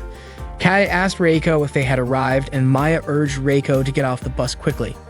Kimito told Aika that the school trip was the time for the Commoner Club he had established to shine, meaning it was Aika's stage. Kimito believed that if Aika performed the way she had practiced, she would be just fine, and he kept cheering her on. The students then entered the Commoner Park. Before entering, they were briefed that the park had been built so they could experience the life of commoners, and they were encouraged to enjoy it fully. A large lift carried them down into the Commoner Park. Kimito was confused because the students did not seem to feel anything special when passing through the gate. He wondered what exactly they found so impressive. Inside the park, they were shown a model of a town near a train station. All the students were thrilled, and Mizuho nearly fainted from excitement upon seeing the Commoner Park. It turned out that it was the first time the students had ever seen traffic lights and crosswalks. They immediately tried to cross the street themselves, and soon after, all the students scattered around to explore the park. Kimito asked Aika if she was having fun visiting the park, and Aika nodded. Suddenly, a pile of tissues fell on Kimito. Miyuki explained that it was a tissue distribution, a common practice near train stations. She also mentioned that the tissues were soft and included moisturizer to prevent skin irritation, so no matter how many tissues they used, their skin would not be harmed. Miyuki then introduced them to one of the most iconic attractions for commoners, a restaurant. As soon as they arrived, the restaurant staff welcomed them. Miyuki instructed them to place their orders at the counter, where the menu was displayed for them to choose from. They had to tell the staff what they wanted to order. Reigo asked if they could sit down right after ordering.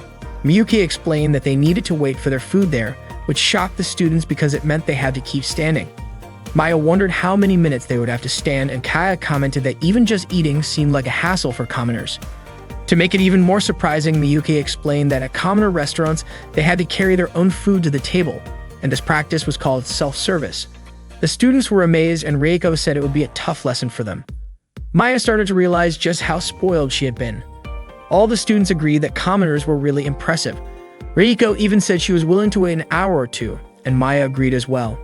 However, Miyuki pointed out that they would not need to wait that long because the restaurant was a fast food place famous for its quick service.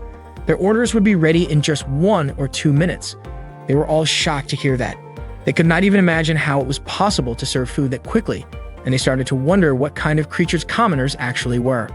Miyuki then told them to go ahead and place their orders. Kimito reminded Aika that it was time for her to do it since he had already taught her how to order earlier. She just needed to ask for a teriyaki burger set and a cola zero. Kimito encouraged Aika to actually try it out, asking her to step up to the counter and place her order. Kimito noticed that Aika looked nervous, which surprised him. Then, unexpectedly, Reiko confidently stepped forward to the counter to order. Her friends cheered her on, calling her amazing. When Reiko reached the counter, the cashier greeted her and asked if she would be dining in. Reiko replied that she would not be eating in, but at a table. Miyuki quickly explained that the cashier meant whether she wanted to eat at the restaurant or take the food to go. Reiko started thinking that if it was packed to go, it would be like a snack for tea time. The cashier then showed her the menu. Kimito guessed that Reiko probably did not understand it, since even he sometimes got confused about what to order. Reiko stood there silently, looking a little lost. Seeing that, Kimito told Aika it was her chance to step in, but Aika stayed frozen. So Kimito walked up to the counter himself and mentioned that the most popular item was the teriyaki burger set. He also said there was something called Dika Max, but the portion seemed way too large for one person to finish alone. Reiko decided to order the teriyaki burger set. The cashier then asked what drink she would like. Kimito suggested ordering iced tea and Reiko agreed. After that, the cashier asked her to wait at the counter for her order. Reiko thanked Kimito and told him he was amazing. Next, it was Karen's turn to order, but she got distracted by the toys on display. Once everyone had gotten their food, Reiko invited everyone to start eating together. Kimito found it strange that even at a time like that, Aika chose to sit by herself. Kimito took a bite of the burger and was stunned by how delicious it was. He could feel the flavor of the meat burst in his mouth with just one bite. The rich seasoning made the juices taste amazing. The beef was not overly greasy, yet it still kept its juicy goodness. For the first time, he understood what real beef was supposed to taste like. Everything he had eaten before now seemed like garbage in comparison. The softness of the bun perfectly complemented the tenderness of the meat, and the gentle aroma combined with the incredible texture made it feel like pure perfection. It felt like every grain of wheat had been crafted just to gently wrap around that burger. Eating it was like being transported to a whole new world. Kimito truly felt like he was experiencing heavenly harmony in his mouth.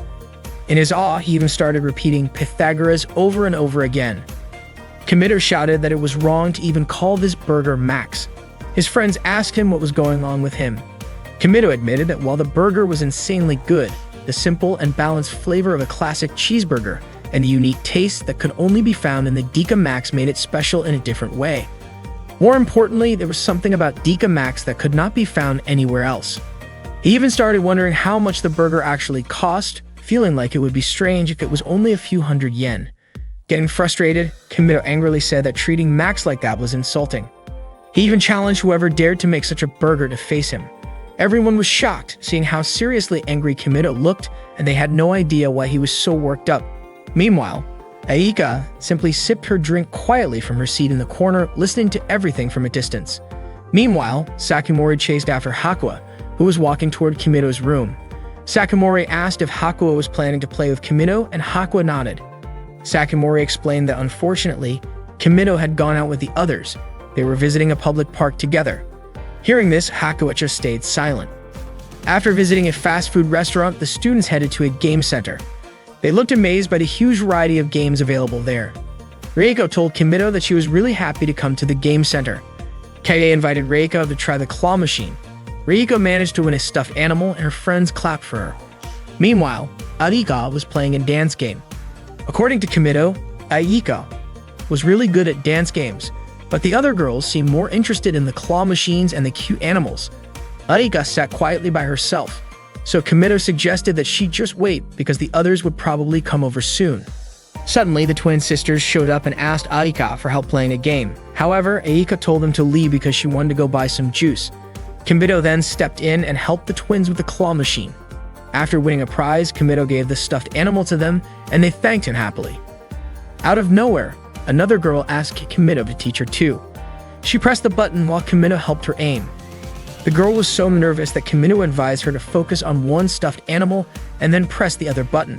When their hands accidentally touched, the girl became even more flustered. Kimito gently encouraged her to move slowly and keep her eyes on the prize.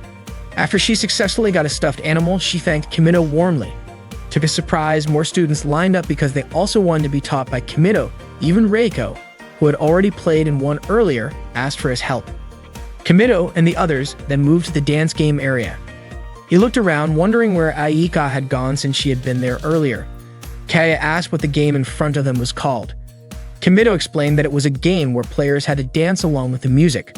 He asked if they wanted to give it a try and decided to demonstrate how it worked. Kimito danced according to the moves shown on the screen, impressing everyone with how well he could play. Kimito mentioned that the game could be played with two people. Two students tried playing together, but they struggled and even ended up bumping into each other. Suddenly, Arika appeared and immediately jumped into dance. She told them they needed to focus on the instructions shown on the screen. Arika danced while giving live instructions, helping her partner follow along easily. Arika and her partner managed to clear the game perfectly, earning admiration from everyone else. Aika got so excited that she did not even realize she had started chatting with her partner, something she normally tried to avoid. The others were so impressed that they started asking Aika to teach them too. Seeing their enthusiasm, Aika felt truly happy, thinking that her dream of becoming popular might finally come true. After they had their fill of games, they went to Starbucks to enjoy some coffee. Meanwhile, Karen was happily playing with a dog nearby. Aika smoothly recited a complicated drink order: grande hazelnut vanilla almond caramel extra whip caramel sauce rumba chip chocolate cream foamsino, without missing a beat. Her friends were amazed and praised Aika, saying she was incredible. They even started relying on her because she looked so confident. Aika was absolutely thrilled to hear their compliments. The group joked about how commoners needed to cast complicated spells just to order coffee. They were not even sure if they could manage it themselves. Aika explained that the order she said earlier was an advanced one and reassured them that they could start with something simpler, like a hot or iced latte. Seeing how close Aika and the others were becoming, Rieko grew noticeably gloomy. Even when Aika came over to join them, Rieko still seemed down. At one point, the group asked Aika what the small hole on the coffee cup lid was for. They wondered if it was meant for drinking. Aika was not sure either, but she wanted to show them how to drink through it. Unfortunately, Himina did not manage to stop her in time. Aika burned her mouth on the hot coffee, making her cry out in pain. Rieko immediately worried about her, but Aika quickly insisted that she was fine, even though she had clearly been hurt. While her friends were enjoying their coffee, Karen kept chasing after a dog. Out of nowhere, Kimido asked if they ever used their phones. Since they met each other every day, they hardly ever used them. Kimido then asked if they rarely sent messages to each other. They explained that they liked to keep it a secret from their other friends, so they usually only did it right before going to bed. Curious, Kimido asked about Aika. Aika said that she never did that, mostly because she had never been friends with anyone in her class before. Hearing that, the two girls offered to exchange emails with her. Aika looked a little confused, but Kimido encouraged her to accept them as her friends. Aika looked really happy and friendly. After that, everyone started competing to exchange emails with her. Seeing Aika smile so brightly made Kimido feel happy too, though Reiko looked a little down. Meanwhile, Hakuo was completely absorbed in playing with dolls, and Sakamori asked what she was up to. Aika started making a lot of friends after she opened up during the dance game. Back then, the students were still in the commoner's garden and they visited a fashion center. Aika explained to them that the tears in the jeans were not because they were damaged, but because that was the design. That was what people called fashion. Her friends praised her for knowing so much about the world outside. Aika was even excited when they asked for questions about the clothing styles at the fashion center. Kimido figured that with things going this well, there should not be any problems. That was when he noticed Karen holding a t-shirt with the star graphic. It looked like she really wanted to wear it. She stood in front of the mirror, holding the shirt close to her body. When she put it back on the shelf, she looked a little confused because the fold was different from the rest. Kimido told her to leave it alone since a store clerk would take care of it anyway. Suddenly, Karen told Kimido not to get the wrong idea. She said she was not interested in items like that and just happened to pass by. She insisted it was not her style and that she usually never went near something that's silly. Kimido encouraged her to give it a try and asked if she actually liked the shirt. Karen got irritated and pulled out her katana. Kimido reminded her that he had already defeated her before without even lifting a finger, and if he really meant it, he could easily make her disappear from this world. Karen started trembling in fear, and Kimido decided to have her try on the shirt. Just as he was about to give the command, Karen suddenly started taking her clothes off. She told Kimido he could do whatever he wanted with her until he was satisfied. Kimido quickly told her to just put on the shirt. Karen was thrilled as she walked into the fitting room. Not long after, she said it was pointless because she looked ridiculous in it. Kimido told her it was cute, so it should be fine. Karen said she did not want to be seen wearing something like that, which only made Kimido more curious. He asked her to open the curtain. When Karen pulled the curtain aside, Kimido said the outfit looked great on her, but then he realized how much of her thighs were showing, probably because the hot pants were too small. Kimido had known from the start that Karen had a curvy figure, and he liked that about her. But the tiny hot pants made her curves stand out even more. Her pale skin looked so soft that it reminded him of pudding or maybe even something like pork belly, but he immediately thought comparing her to that would be too disrespectful. He admitted that Karen was the very ideal thigh enthusiasts dreamed of with the most stunning beauty. He even found himself saying King Arthur over and over again. Karen said she was ready to be laughed at because she knew it was embarrassing, especially since her legs were so thick. Kimido told her legs were not thick at all, but actually perfect and amazing. He asked her not to blame herself too much because even if the whole world was against her, he would still like her just the same. Hearing that made Karen emotional. Kimido asked her to keep wearing the outfit and to show it to him because he wanted her to wear it everywhere, all the time. Out of nowhere, Karin hit him on the head and shouted that he had to take responsibility for what he had said. Then she quickly ran away. Later that night, Aika was in a good mood because she got messages from several friends on her phone. Reiko, who was with her, said that messaging each other like that sounded fun. Aika apologized for troubling Reiko since they were sharing a room, but Reiko did not seem to mind. Aika said that at first, they used to hate each other, and now they were sharing a room. Aika added that they were still enemies, and Reiko agreed, saying she really hated Aika. Aika was confused about why Reiko looked so upset, but Reiko told her she was not mad at her. Aika brought up the email she had sent to everyone and asked Reiko to take a look at it. Reiko wondered why Aika did not just ask Kimito for help instead. But no matter what, Aika really wanted Reiko to read it because the email was important. It explained why she had been avoiding everyone all this time. Reiko asked why Aika was asking her specifically.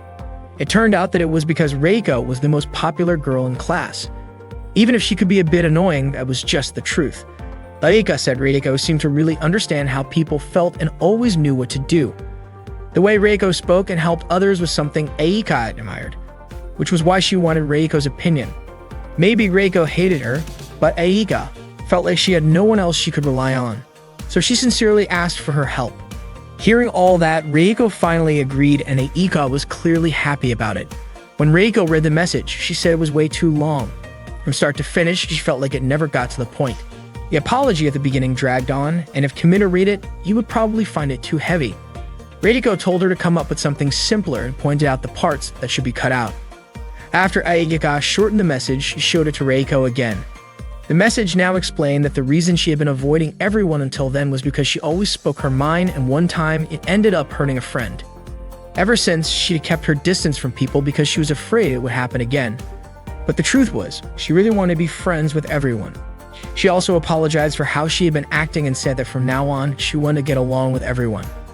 Aika asked Reiko if the message was good enough now, but Reiko still thought it was a bit too long. According to Reiko, it did not need to be that wordy, especially since they were all already friends. Aika then sent the message to everyone in their class. She thanked Reiko because thanks to her, Aika was finally able to connect with her classmates. Now she would have lots of friends.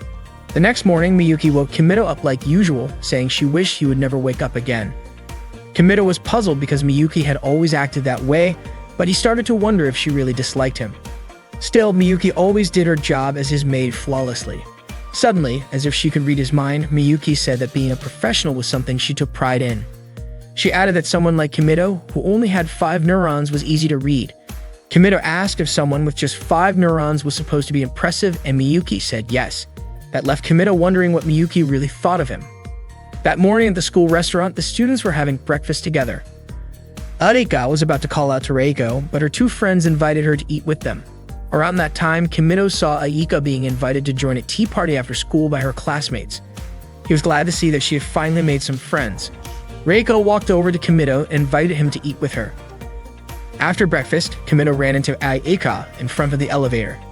He said he was happy that she had made friends with everyone.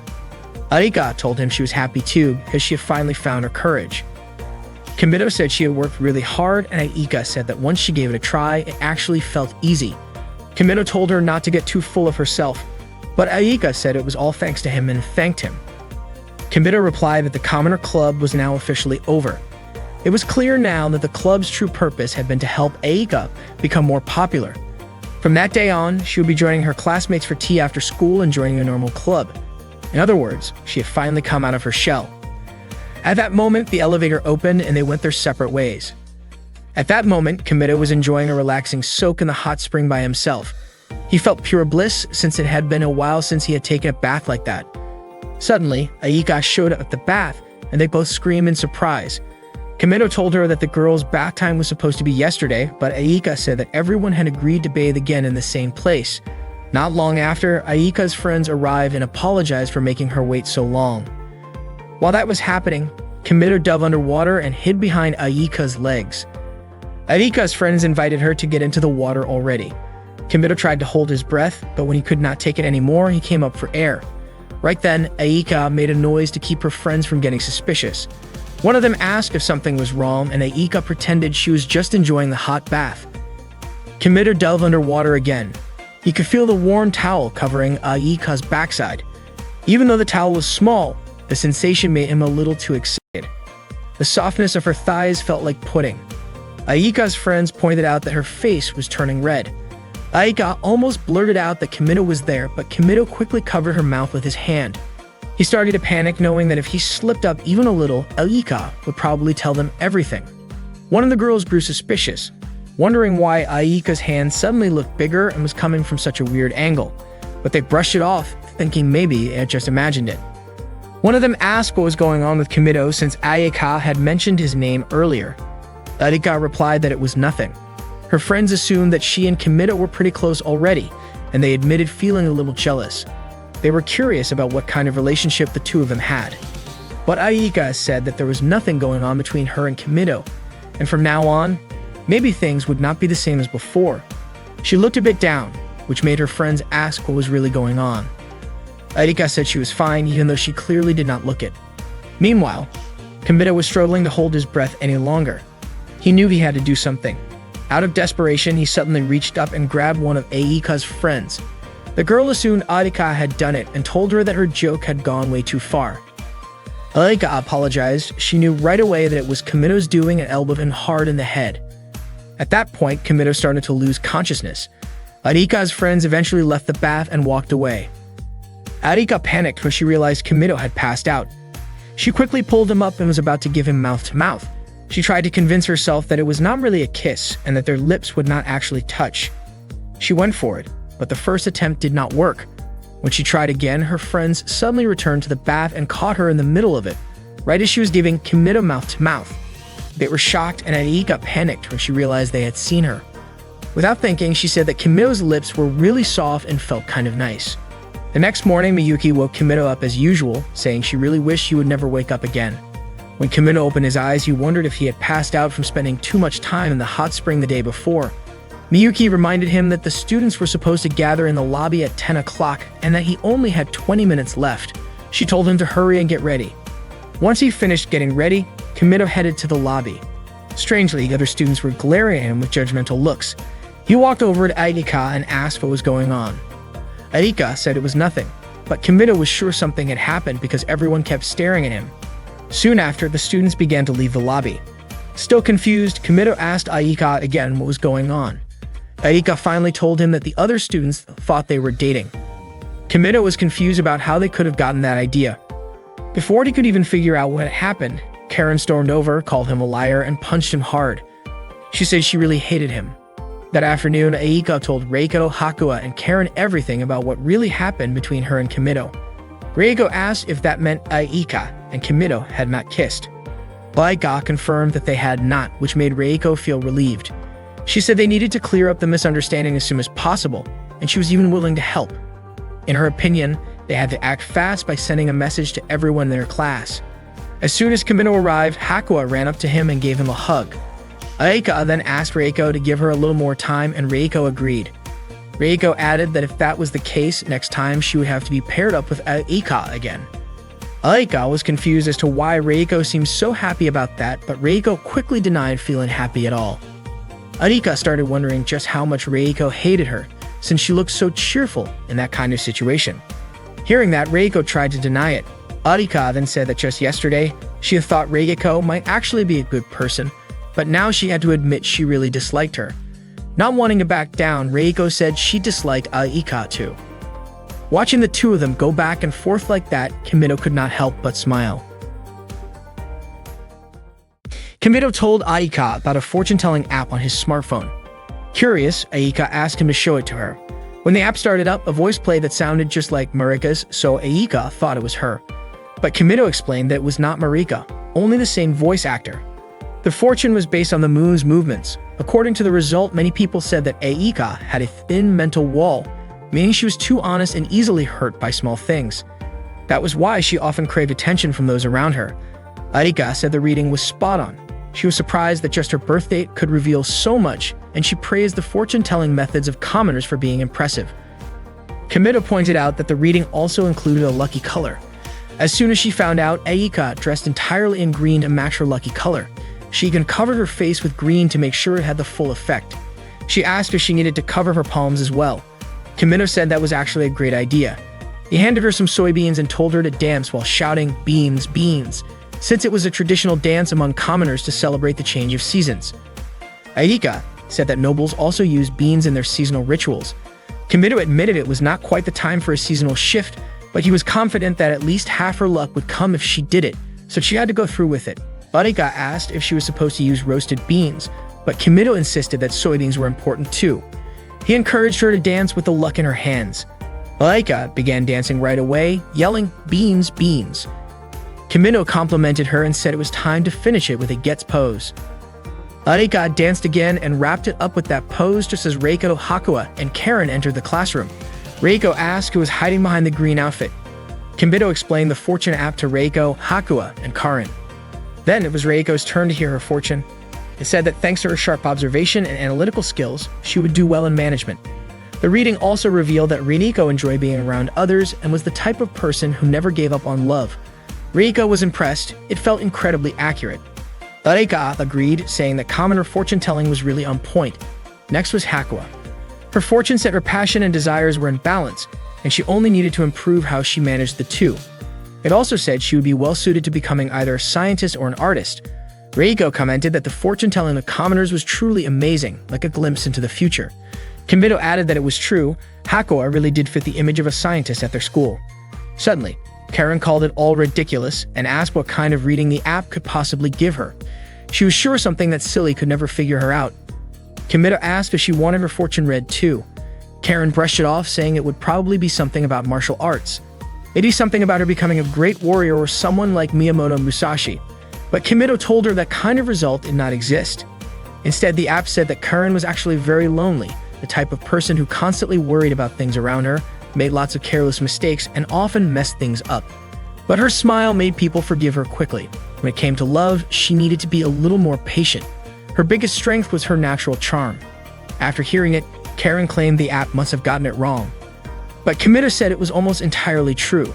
Karen assumed that because Kimito was the one using the app, it gave her a bad result. She snatched the phone from him and said she would do it herself. While going through the app, Karen suddenly noticed a feature that showed compatibility between people. Reiko suggested they use it to help the Commoner Club function better by seeing how compatible everyone was. Since the compatibility feature only worked between male and female pairs, they had no choice but to test it using Kimito as the match. Everyone agreed to try it. Kimito was surprised at how in sync his friends were when it came to things like this. He figured it was probably fine since it was just a game. Reiko asked Kimito to go ahead and start. Kimito said he would begin by checking his compatibility with Reiko first. Hearing that made Reiko nervous, so she suggested letting Aika go first instead, since her name came first alphabetically. Not long after, the results showed up, complete with scores. Reiko, Aika, Karen, and Hakua eagerly asked Kimito to reveal the results. Aika and Kimito got a score of 80 points. According to the result, Kimito was initially scared when he first met Aika, but over time they ended up falling in love. It said the two of them would make a great couple. Aika was overjoyed when she heard that, but she quickly covered her mouth and rushed out of Kimito's room. She came back a moment later and admitted that at first she thought the result was just about her luck in general, but it turned out it was about her compatibility with Kimito. After that, Reiko asked to get her result too, since her last name, Arisugawa, should have come first alphabetically. Aika said she hoped Reiko would get a good score, but she also thought it might be tough to beat an 80, especially since that was her own score. Reiko urged Kimito to hurry and show the result. To everyone's surprise, Reiko scored 90 points. The result said that Reiko and Kimito were highly compatible for marriage, and if they ended up together, Reiko would live a happy life after getting married. Reiko was thrilled. She never expected to get 90 points and be told she would make a great match for Kimito. Aika was not happy about it. She was convinced something must have gone wrong, or maybe Kimito had entered the wrong information. Reiko said she was just grateful that both she and Aika got high scores, and honestly, she was really happy. Then she teased Aika for only getting 80 points. Next up was Hakua. Kimito was actually really curious to see how compatible he was with her. After a short wait, the score appeared. Hakua got 50 points. The result said that the score was neither good nor bad. It also mentioned that Hakua tended to misunderstand things easily, so a relationship with her would take more effort and understanding. The result made things a little awkward between Kimito and his friends. To ease the mood, Kimito reminded them that the compatibility test was just a fortune-telling game, and he invited everyone to have some tea together. Reiko asked Hakuya if she needed her to bring some new snacks, and Aika immediately offered to go get them. Kimido was surprised because he had assumed the result would not affect Hakuya at all. He then asked Karin if she wanted to try the compatibility test too. Karin said it would not be fair if she were the only one who did not do it, but Kimido told her that if she did not want to, she should not feel pressured. Not long after, Karin and Kimido's compatibility score came out 0 points. According to the result, if Karin and Kimido ended up together, Kimido would die. Kimido was shocked, and Karin was so upset that she actually pulled out her katana and pointed it at him. Kimido admitted that the result might be spot on, judging by how Karin was reacting. Karin said she did not care. She thought their compatibility did not need a test to prove it. She already knew it would be terrible. Kimido apologized and realized he had accidentally entered the wrong birth date for Karin. He quickly corrected it and re-entered the information. This time, the score came out as 100 points. The results said that Karin and Kimido were a destined and perfect couple. It claimed they were a pair who could understand each other's mind and body on a deep level. The suggestion from the result was that starting tomorrow, Karin should begin launching an aggressive romantic approach and use all her special skills on Kimido to make him hers. Karin didn't expect that the compatibility result would score 100 points.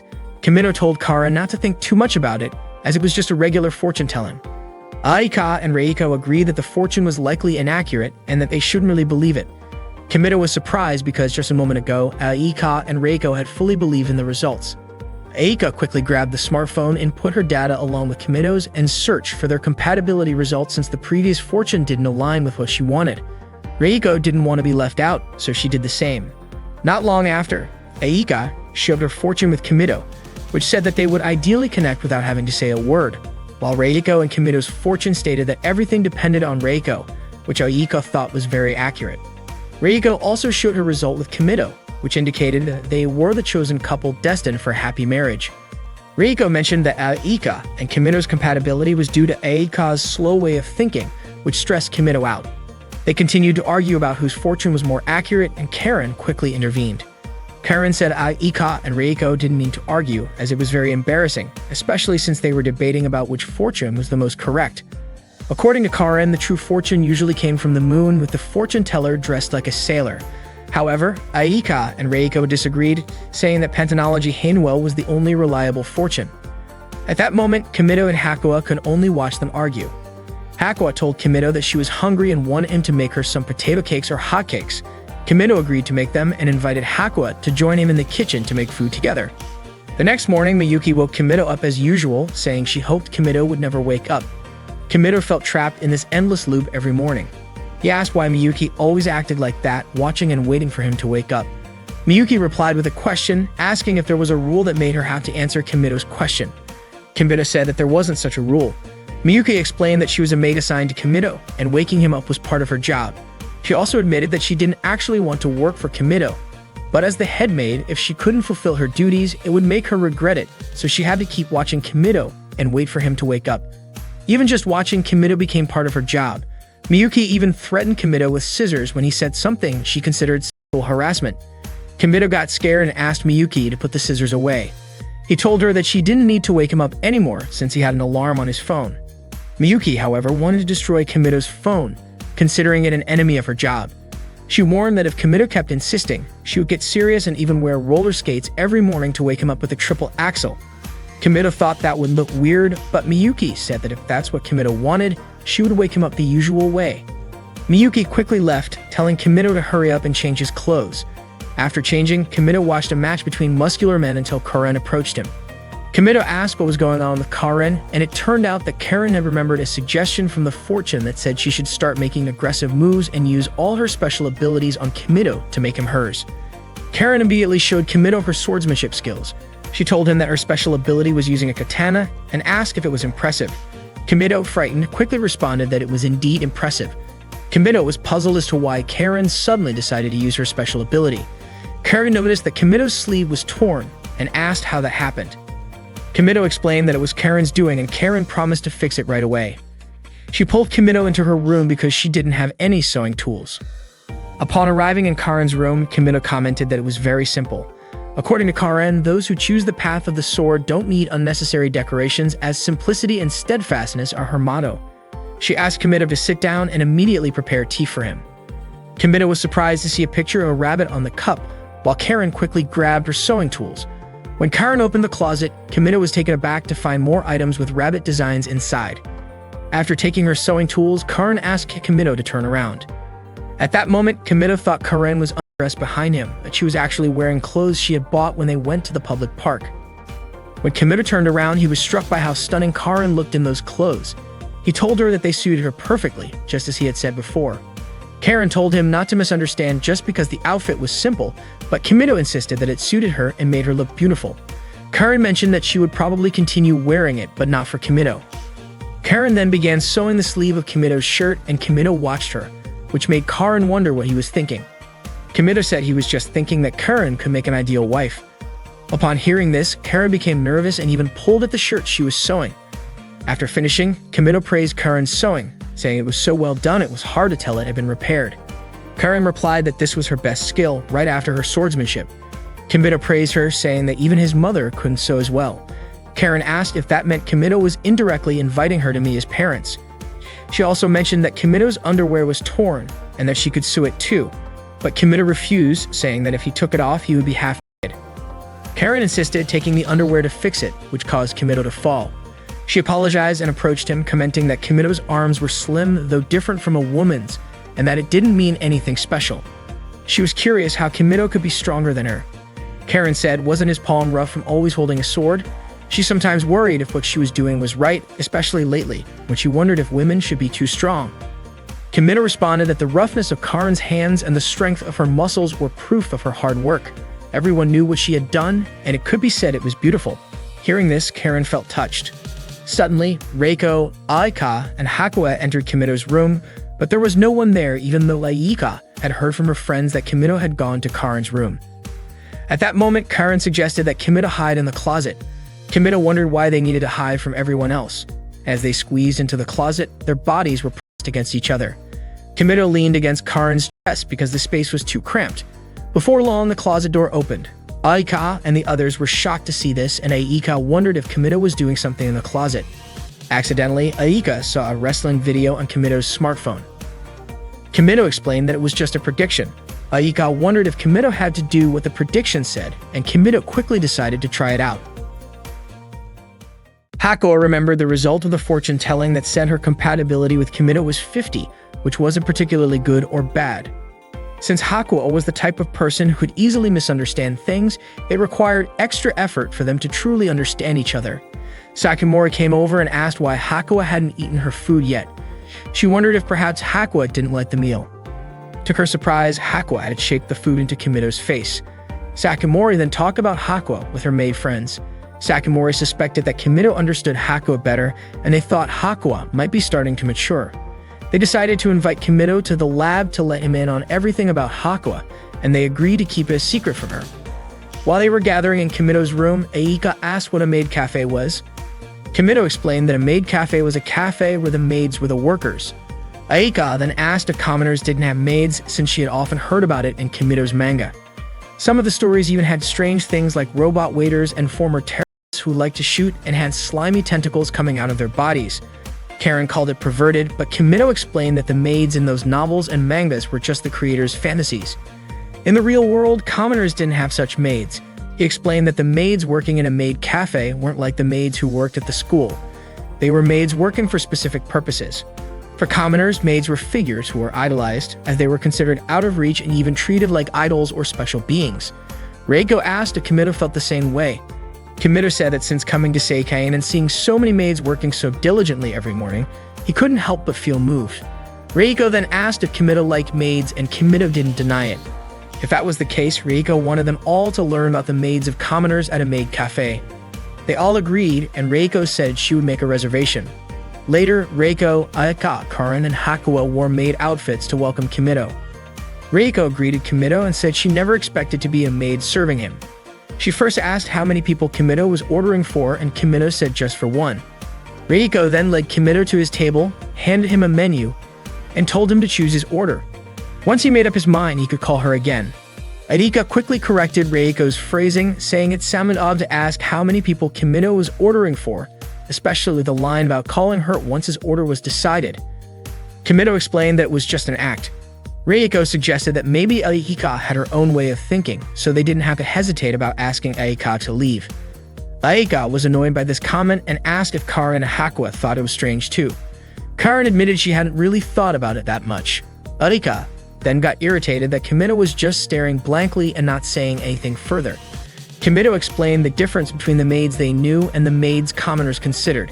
For example, when Kimito ordered juice, the maid would bring it with love and care. Reiko didn't quite understand what Kimito meant, and Aika asked Kimito to demonstrate. Reiko also pleaded with Kimito to show them, and Aika insisted that if Kimito didn't demonstrate, she wouldn't understand. Karen immediately pressured Kimito to do it. Eventually, Kimito demonstrated how a maid would serve an order in the sweetest way possible. To their surprise, the other maids witnessed this.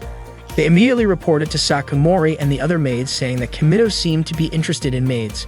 Meanwhile, Aika was demonstrating how a maid serves an omelet to Kimito. Aika seemed nervous as she mentioned that she put love into the omelet to make it taste better. She then imitated the gesture that Kimito had shown earlier, admitting that she couldn't do such an embarrassing thing. Kimito told Aika to apologize to him and all the maids at the cafe. Karen suggested she would draw something on the omelet with sauce. Karen drew a rabbit head on top of the omelet, and Kimito remarked that Karen's drawing was actually quite good.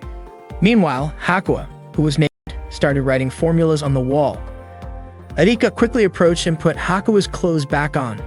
Suddenly, Karen's rabbit head drawing looked a bit creepy because there was too much sauce poured on it. At that point, Kimito asked Hakua to play a game. Hakua then played rock, paper, scissors with Kimito. In the first round, Hakua lost and then she tried again, only to lose once more. Hakua was about to play again when Kimito told her there was no rule that the maid had to win. Reiko told Hakua that there were more fun games to play. She then asked Kimito what the next game would be. Kimito suggested they could either sing or dance. Reiko, who loved singing, asked Kimito if she could sing for him. Arika got upset and wondered why Kimito would say something like that, but Kimito didn't understand what Aika meant. Reiko was about to perform her best song, but Aika quickly stopped her. However, Reiko insisted on singing Ave Maria. To everyone's surprise, Reiko's voice was not only off-key, but also terribly loud, to the point that it shook the entire room.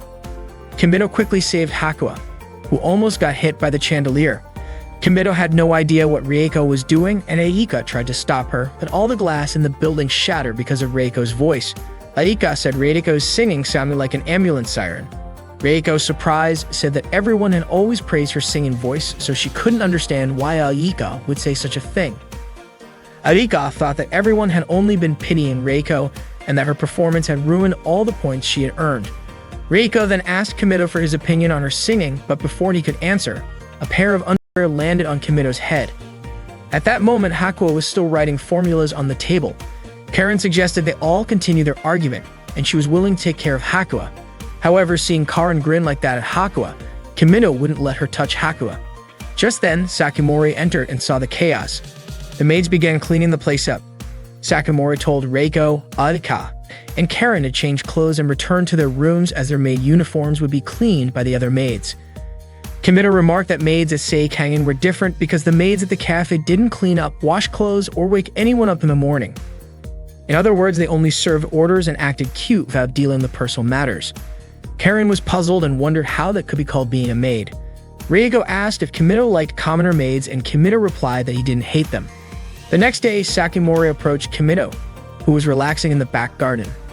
Kimito thanked Sakamori and said that real maids were truly amazing. Sakamori then asked if Kimito would like to watch the maids work, and Kimito agreed to go along. Sakamori led Kimito to the lab. Kimito commented that the lab was quite large and asked if the maids didn't find it troublesome to clean it. Sakamori said it wasn't difficult at all. She guided Kimito around the lab. First, she showed him Hakua's research area where they saw Hakua working hard on programming. After a while, Hakua began taking off her clothes while writing formulas. Soon, a group of maids arrived. They were Hakua's employees who would record her notes and tidy things up.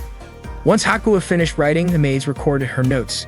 Sakamori immediately told the maids that Kimito was there, and they were surprised, quickly putting Hakua's clothes back on.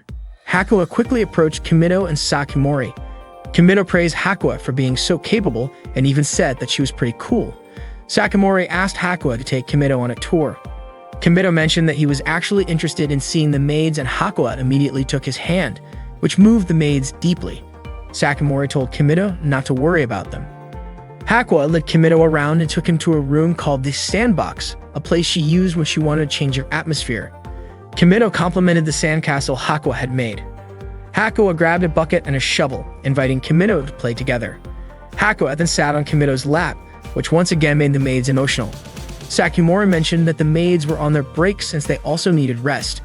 She told Kimido not to pay them any mind. At that moment, Hakuo wanted to build a sand house and asked Kimido to help. She compared her small hands to his much bigger ones. Hakuo stretched out her fingers and Kimido teased her, saying it wouldn't make her hands grow bigger.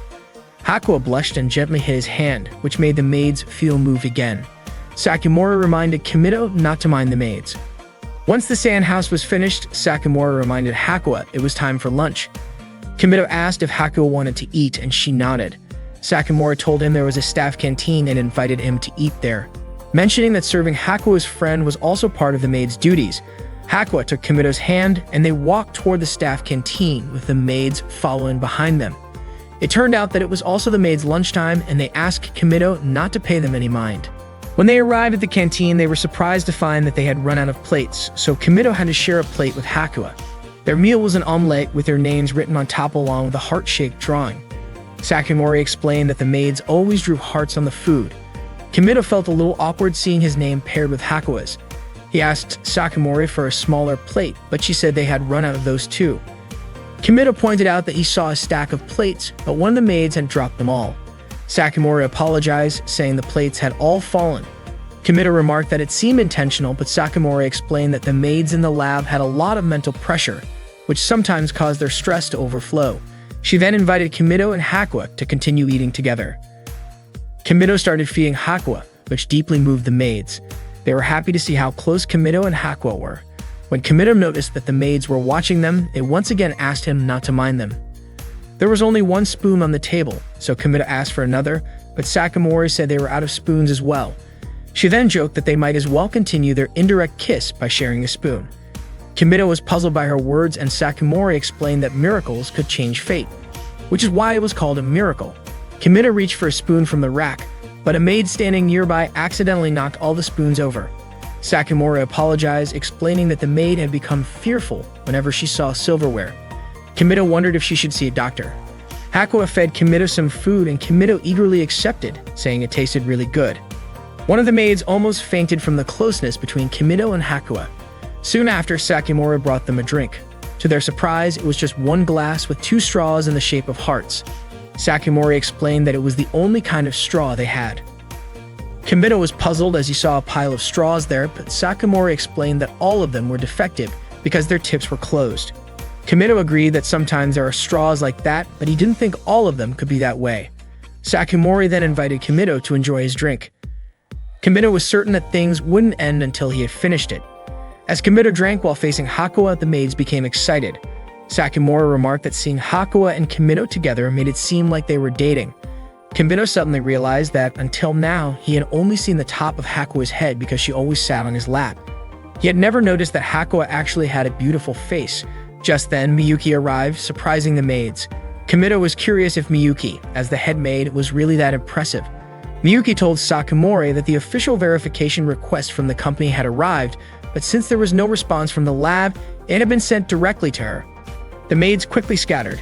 Kimido asked if he and Hakuo should leave as well, but Hakuo just left him behind. That evening, Kimido apologized to Sakamori for staying too long in the lab and making Miyuki angry. Sakamori reassured him not to worry about it and asked if Kimido was starting to understand. Kimido admitted that honestly he didn't fully understand the maid's work, but he was happy to have seen a side of Hakuo that he had never known. Hearing this, Sakamori was pleased and suggested that Kimido visit the lab again next time. That night, Sakamori and the maids celebrated together because their plan had been a huge success. The maids were probably still surprised by Miyuki's sudden appearance. One of the maids asked if anyone knew why Miyuki had chosen Kimido to be the counter sample. Some knew there had been other candidates, but Miyuki had picked Kimido. Perhaps Miyuki felt something special or something like that. Sakamori explained that Kimido actually had a good reputation. The maids agreed to thank Miyuki for choosing Kimido, and from then on, they would make everything even more dramatic. Aika visits Kimito's room because he had asked her to speak with him privately. Aika asked what the reason was for Kimito wanting to be alone with her. Kimito replied that it was better to talk to Aika alone. Aika then asked if that was the reason Kimito had told the others that he was busy and that the club activities were canceled for the day. Kimito admitted that it was true. Hearing this, Aika immediately looked nervous. Kimito asked why she seemed so nervous, especially since they had known each other for a long time and she shouldn't be nervous anymore. Aika didn't quite understand the meaning of Kimito's statement. Kimito asked Aika to sit on his bed and handed her a gift. Of course, Aika initially refused and asked why Kimito was giving her a gift. Kimito said he just wanted to give it to her, and then urged her to open the gift. When Aika opened it, she found that it was a yellow outfit for a man. Kimito gave it to her because Aika had once said that she really wanted to be popular. According to Kimito, this was the right time to help her seriously. He said that this outfit was a secret weapon for becoming popular, so if Aika wore the yellow outfit and did the Gets move, she could become popular very quickly. Aika asked what Gets meant. Kimito explained that Gets was a greeting commonly used by common people. Aika became suspicious of Kimito because he had pranked her before. Kimito admitted that he had pranked Aika once or twice, but this time he was serious. He showed her a photo on his smartphone of a man in a yellow outfit doing the Gets move. The man's name was Dandy Sakano, and he was the creator of Gets. Thanks to Gets, Dandy Sakano had become famous nationwide. Kimito also showed that there were 388,000 pages on the internet about Dandy Sakano. Aika was shocked to hear that, especially when her search reached 781,000 results. She didn't expect Dandy Sakano to be that famous. Aika also saw that many people on the internet were doing Gets. Kimito explained that among common people, Gets had become popular, almost like a greeting between friends, a sign of friendship. The comedian who made Gets famous was Dandy Sakano. Aika asked what a comedian was, and Kimito explained that a comedian was someone whose job was to make everyone smile. Aika thought that was impressive. Kimito asked if Aika knew what she needed to do now, and Aika agreed to wear the yellow outfit right then and there. After Aika put on the yellow outfit, Kimito called her Dandy Aika. Aika immediately did the Gets move, just like Dandy Sakano, but Kimito told her that her movement wasn't perfect yet. He asked her to spread her legs more and crouch slightly. Aika did the Gets pose again, and Kimito quickly took a photo of her. Aika suggested showing it to the others, but Kimito demonstrated the next technique, which was to do the Gets move while spinning. Aika tried the spin several times with a new technique. This technique was called the spinning Gets. Then Kimito demonstrated the final move, where Aika would make a satisfied face, raise her right hand and knee, and then quickly move backward as if disappearing from the stage. Kimito praised Aika for doing it perfectly. Aika was thrilled with her new knowledge, and Kimito felt that his mission was complete. It was time for him to tell Aika the truth. He was sure that Aika would punch him. However, just then, Aika excitedly ran out of the room to show the others so she could become popular. Kimito was surprised and immediately ran after her. As he rushed out, he accidentally bumped into Miyuki. Kimito unintentionally touched Miyuki's smooth and soft thigh, which felt unlike regular skin. He hadn't expected the beauty of Miyuki's thigh, which seemed to go on forever. Kimito realized that his head was actually inside Miyuki's skirt. He immediately apologized to Miyuki for his accidental touch. Miyuki said that being touched wasn't a problem of where it happened, but more about who did it. These two things had very different meanings, and thanks to Kimito, she now understood. She thanked him. Miyuki then asked if she could report it to the counseling office. Kimito tried to apologize again, but he suddenly remembered Aika and rushed to catch up with her. Miyuki asked why Kimito had given Aika a yellow shirt. Kimito explained that the shirt was for the Commoner Club. Miyuki then asked if Kimito's preferences had changed and whether he wanted to approach a girl based on the kind of appearance he liked. Kimito quickly denied it and tried to reassure Miyuki that he only liked muscles. Miyuki felt reassured and left right away. Meanwhile, Reiko ran into Aika, who was jogging. She asked what kind of shirt Aika was wearing. Aika simply replied that it was none of Reiko's business and continued running. However, Reiko chased after her, irritated by Aika's response. Aika called Reiko strange for the way she ran, but Reiko said it was Aika's shirt that seemed strange to her. Aika arrogantly replied that the shirt she was wearing was the one commoners dreamed of, and then she demonstrated the Gets gesture, which was a famous greeting in the commoner community. She also explained to Reiko that the shirt she was wearing belonged to a comedian named Dandy Sakano, who created the gets gesture. Reiko asked if Kimido had told her that. Arika confirmed that Kimido had given her the yellow shirt, which made Reiko feel hurt. Arika then asked what Reiko thought of the yellow shirt. Reiko admitted that yellow was indeed a cheerful color and that Arika looked good in it. Moreover, the fact the shirt was given to Arika by Kimido made Reiko feel a little envious. Arika suggested that Reiko ask Kimido for one, or she could even ask Kimido to get one for her. Reiko thanked Arika and said that at first she thought gets was something Arika had created herself. Arika explained that gets was performed by 781,000 people worldwide, which shocked Reiko. Reiko then tried to do the gets gesture, but Arika said it looked bad and showed her how Dandy Sakano did it. Afterward, Arika taught Reiko how to do gets properly. They both did it together, and Reiko didn't expect to succeed at such a commoner gesture, but she found it felt liberating. Reiko suggested they teach their friends the amazing commoner greeting. Meanwhile, Kimido was still looking for Arika, but hadn't found her. When he opened the classroom door, he was shocked to see all of his friends wearing yellow male shirts, exactly like the one he had given Arika. His friends greeted him, and Reiko explained that she and Arika had just taught everyone how to do gets.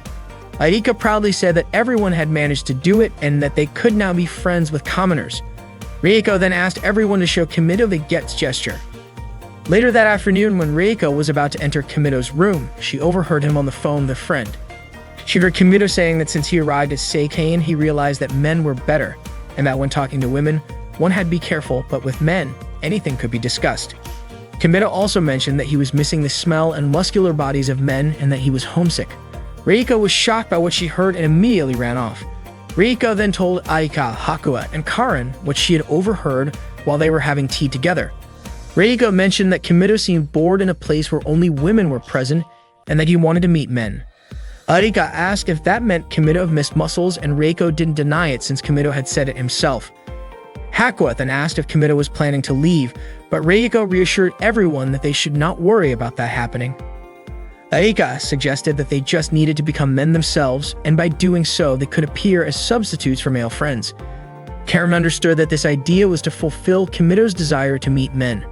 Reiko agreed, believing that if they worked hard to become men, they could keep Kimido at Seikane. Reiko then asked what they should do first. Hakua proposed that they imitate Kimido, and Karen agreed since Kimido was the only man they had seen at Seikane. Reiko remarked that imitation was the beginning of all art. Aika laughed because she had never thought of that idea before. Reiko said that the more she thought about it, the harder it seemed. Karen pointed out that there was nothing to imitate from Kimido. Karen remembered something. When she had crossed paths with Kimido, she noticed that his gaze was always looking downward. They decided to try it out for themselves. Aika even imitated Kimido's frequent comment about how much he loved muscles.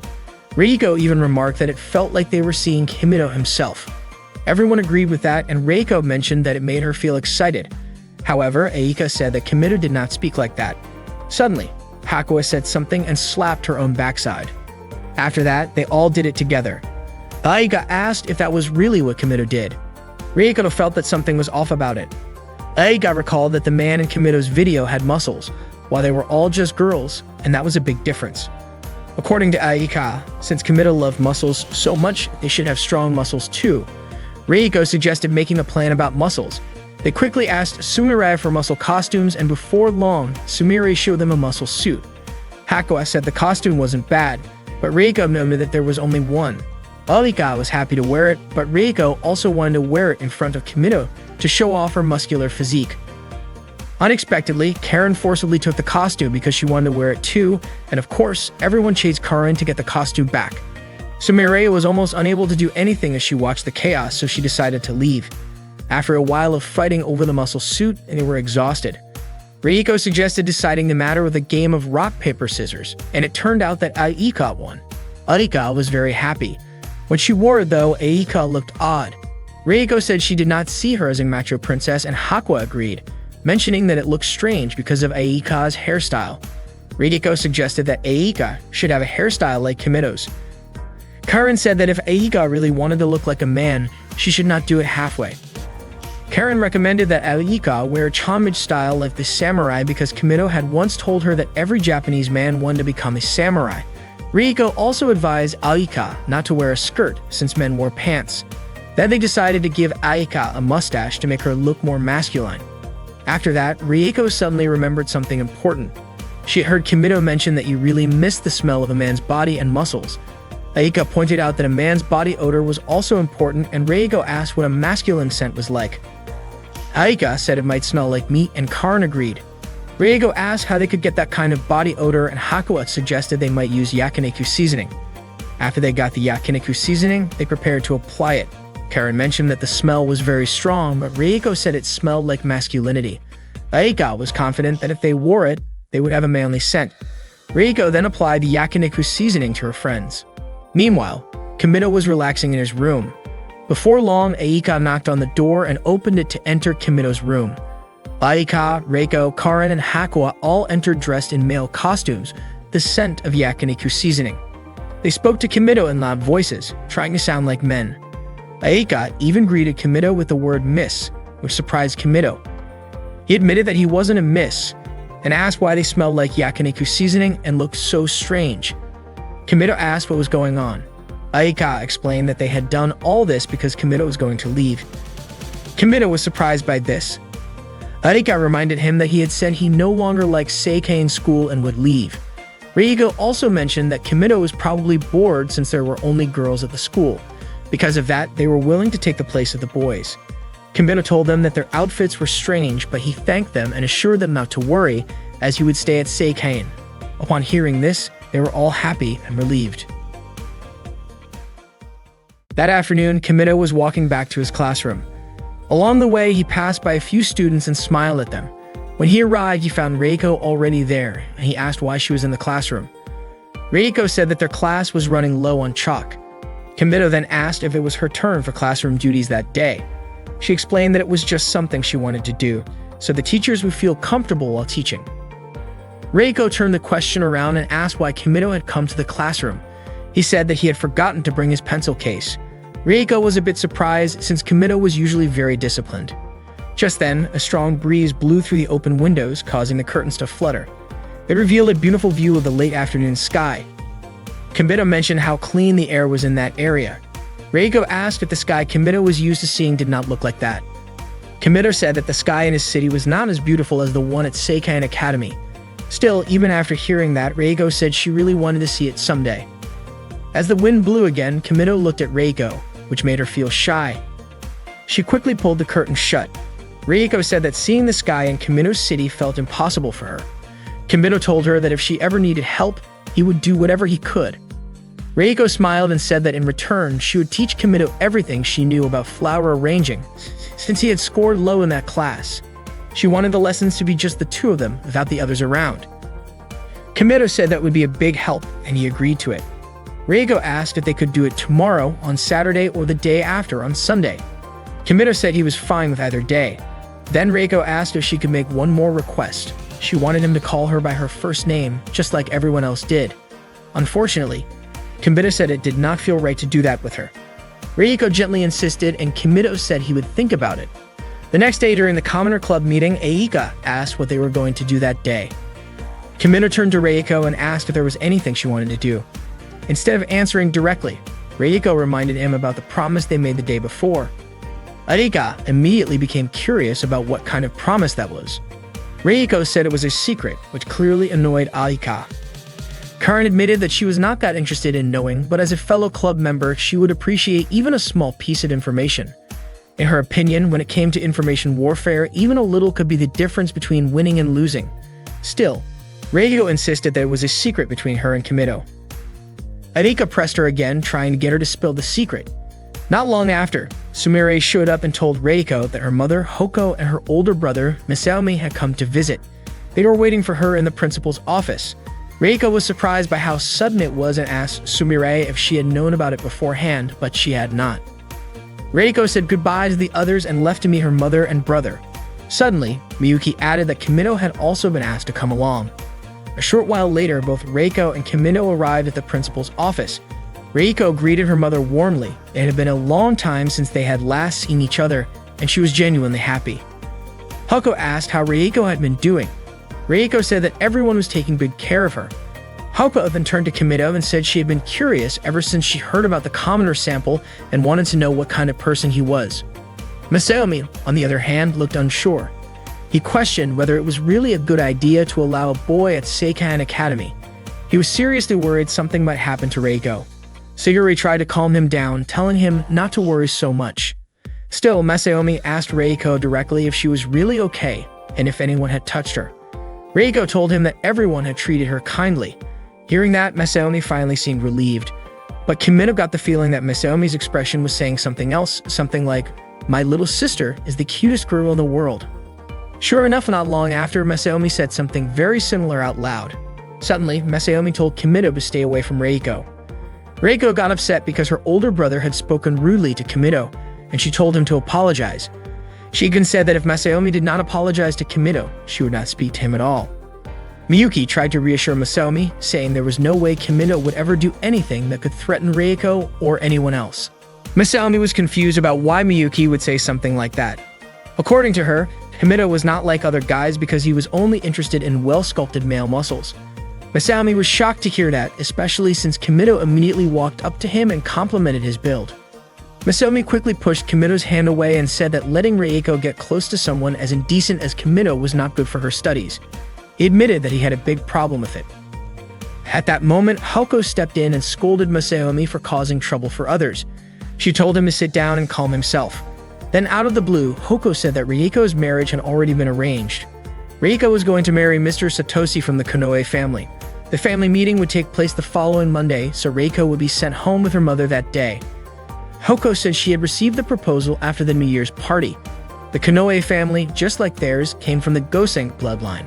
Satoshi had graduated with honors from Stanford's graduate business program. Reiko was stunned when she heard that and looked at Kimido. Haruka said she was glad she had gotten to meet Kimido that day. After that, Kimido left the principal's office.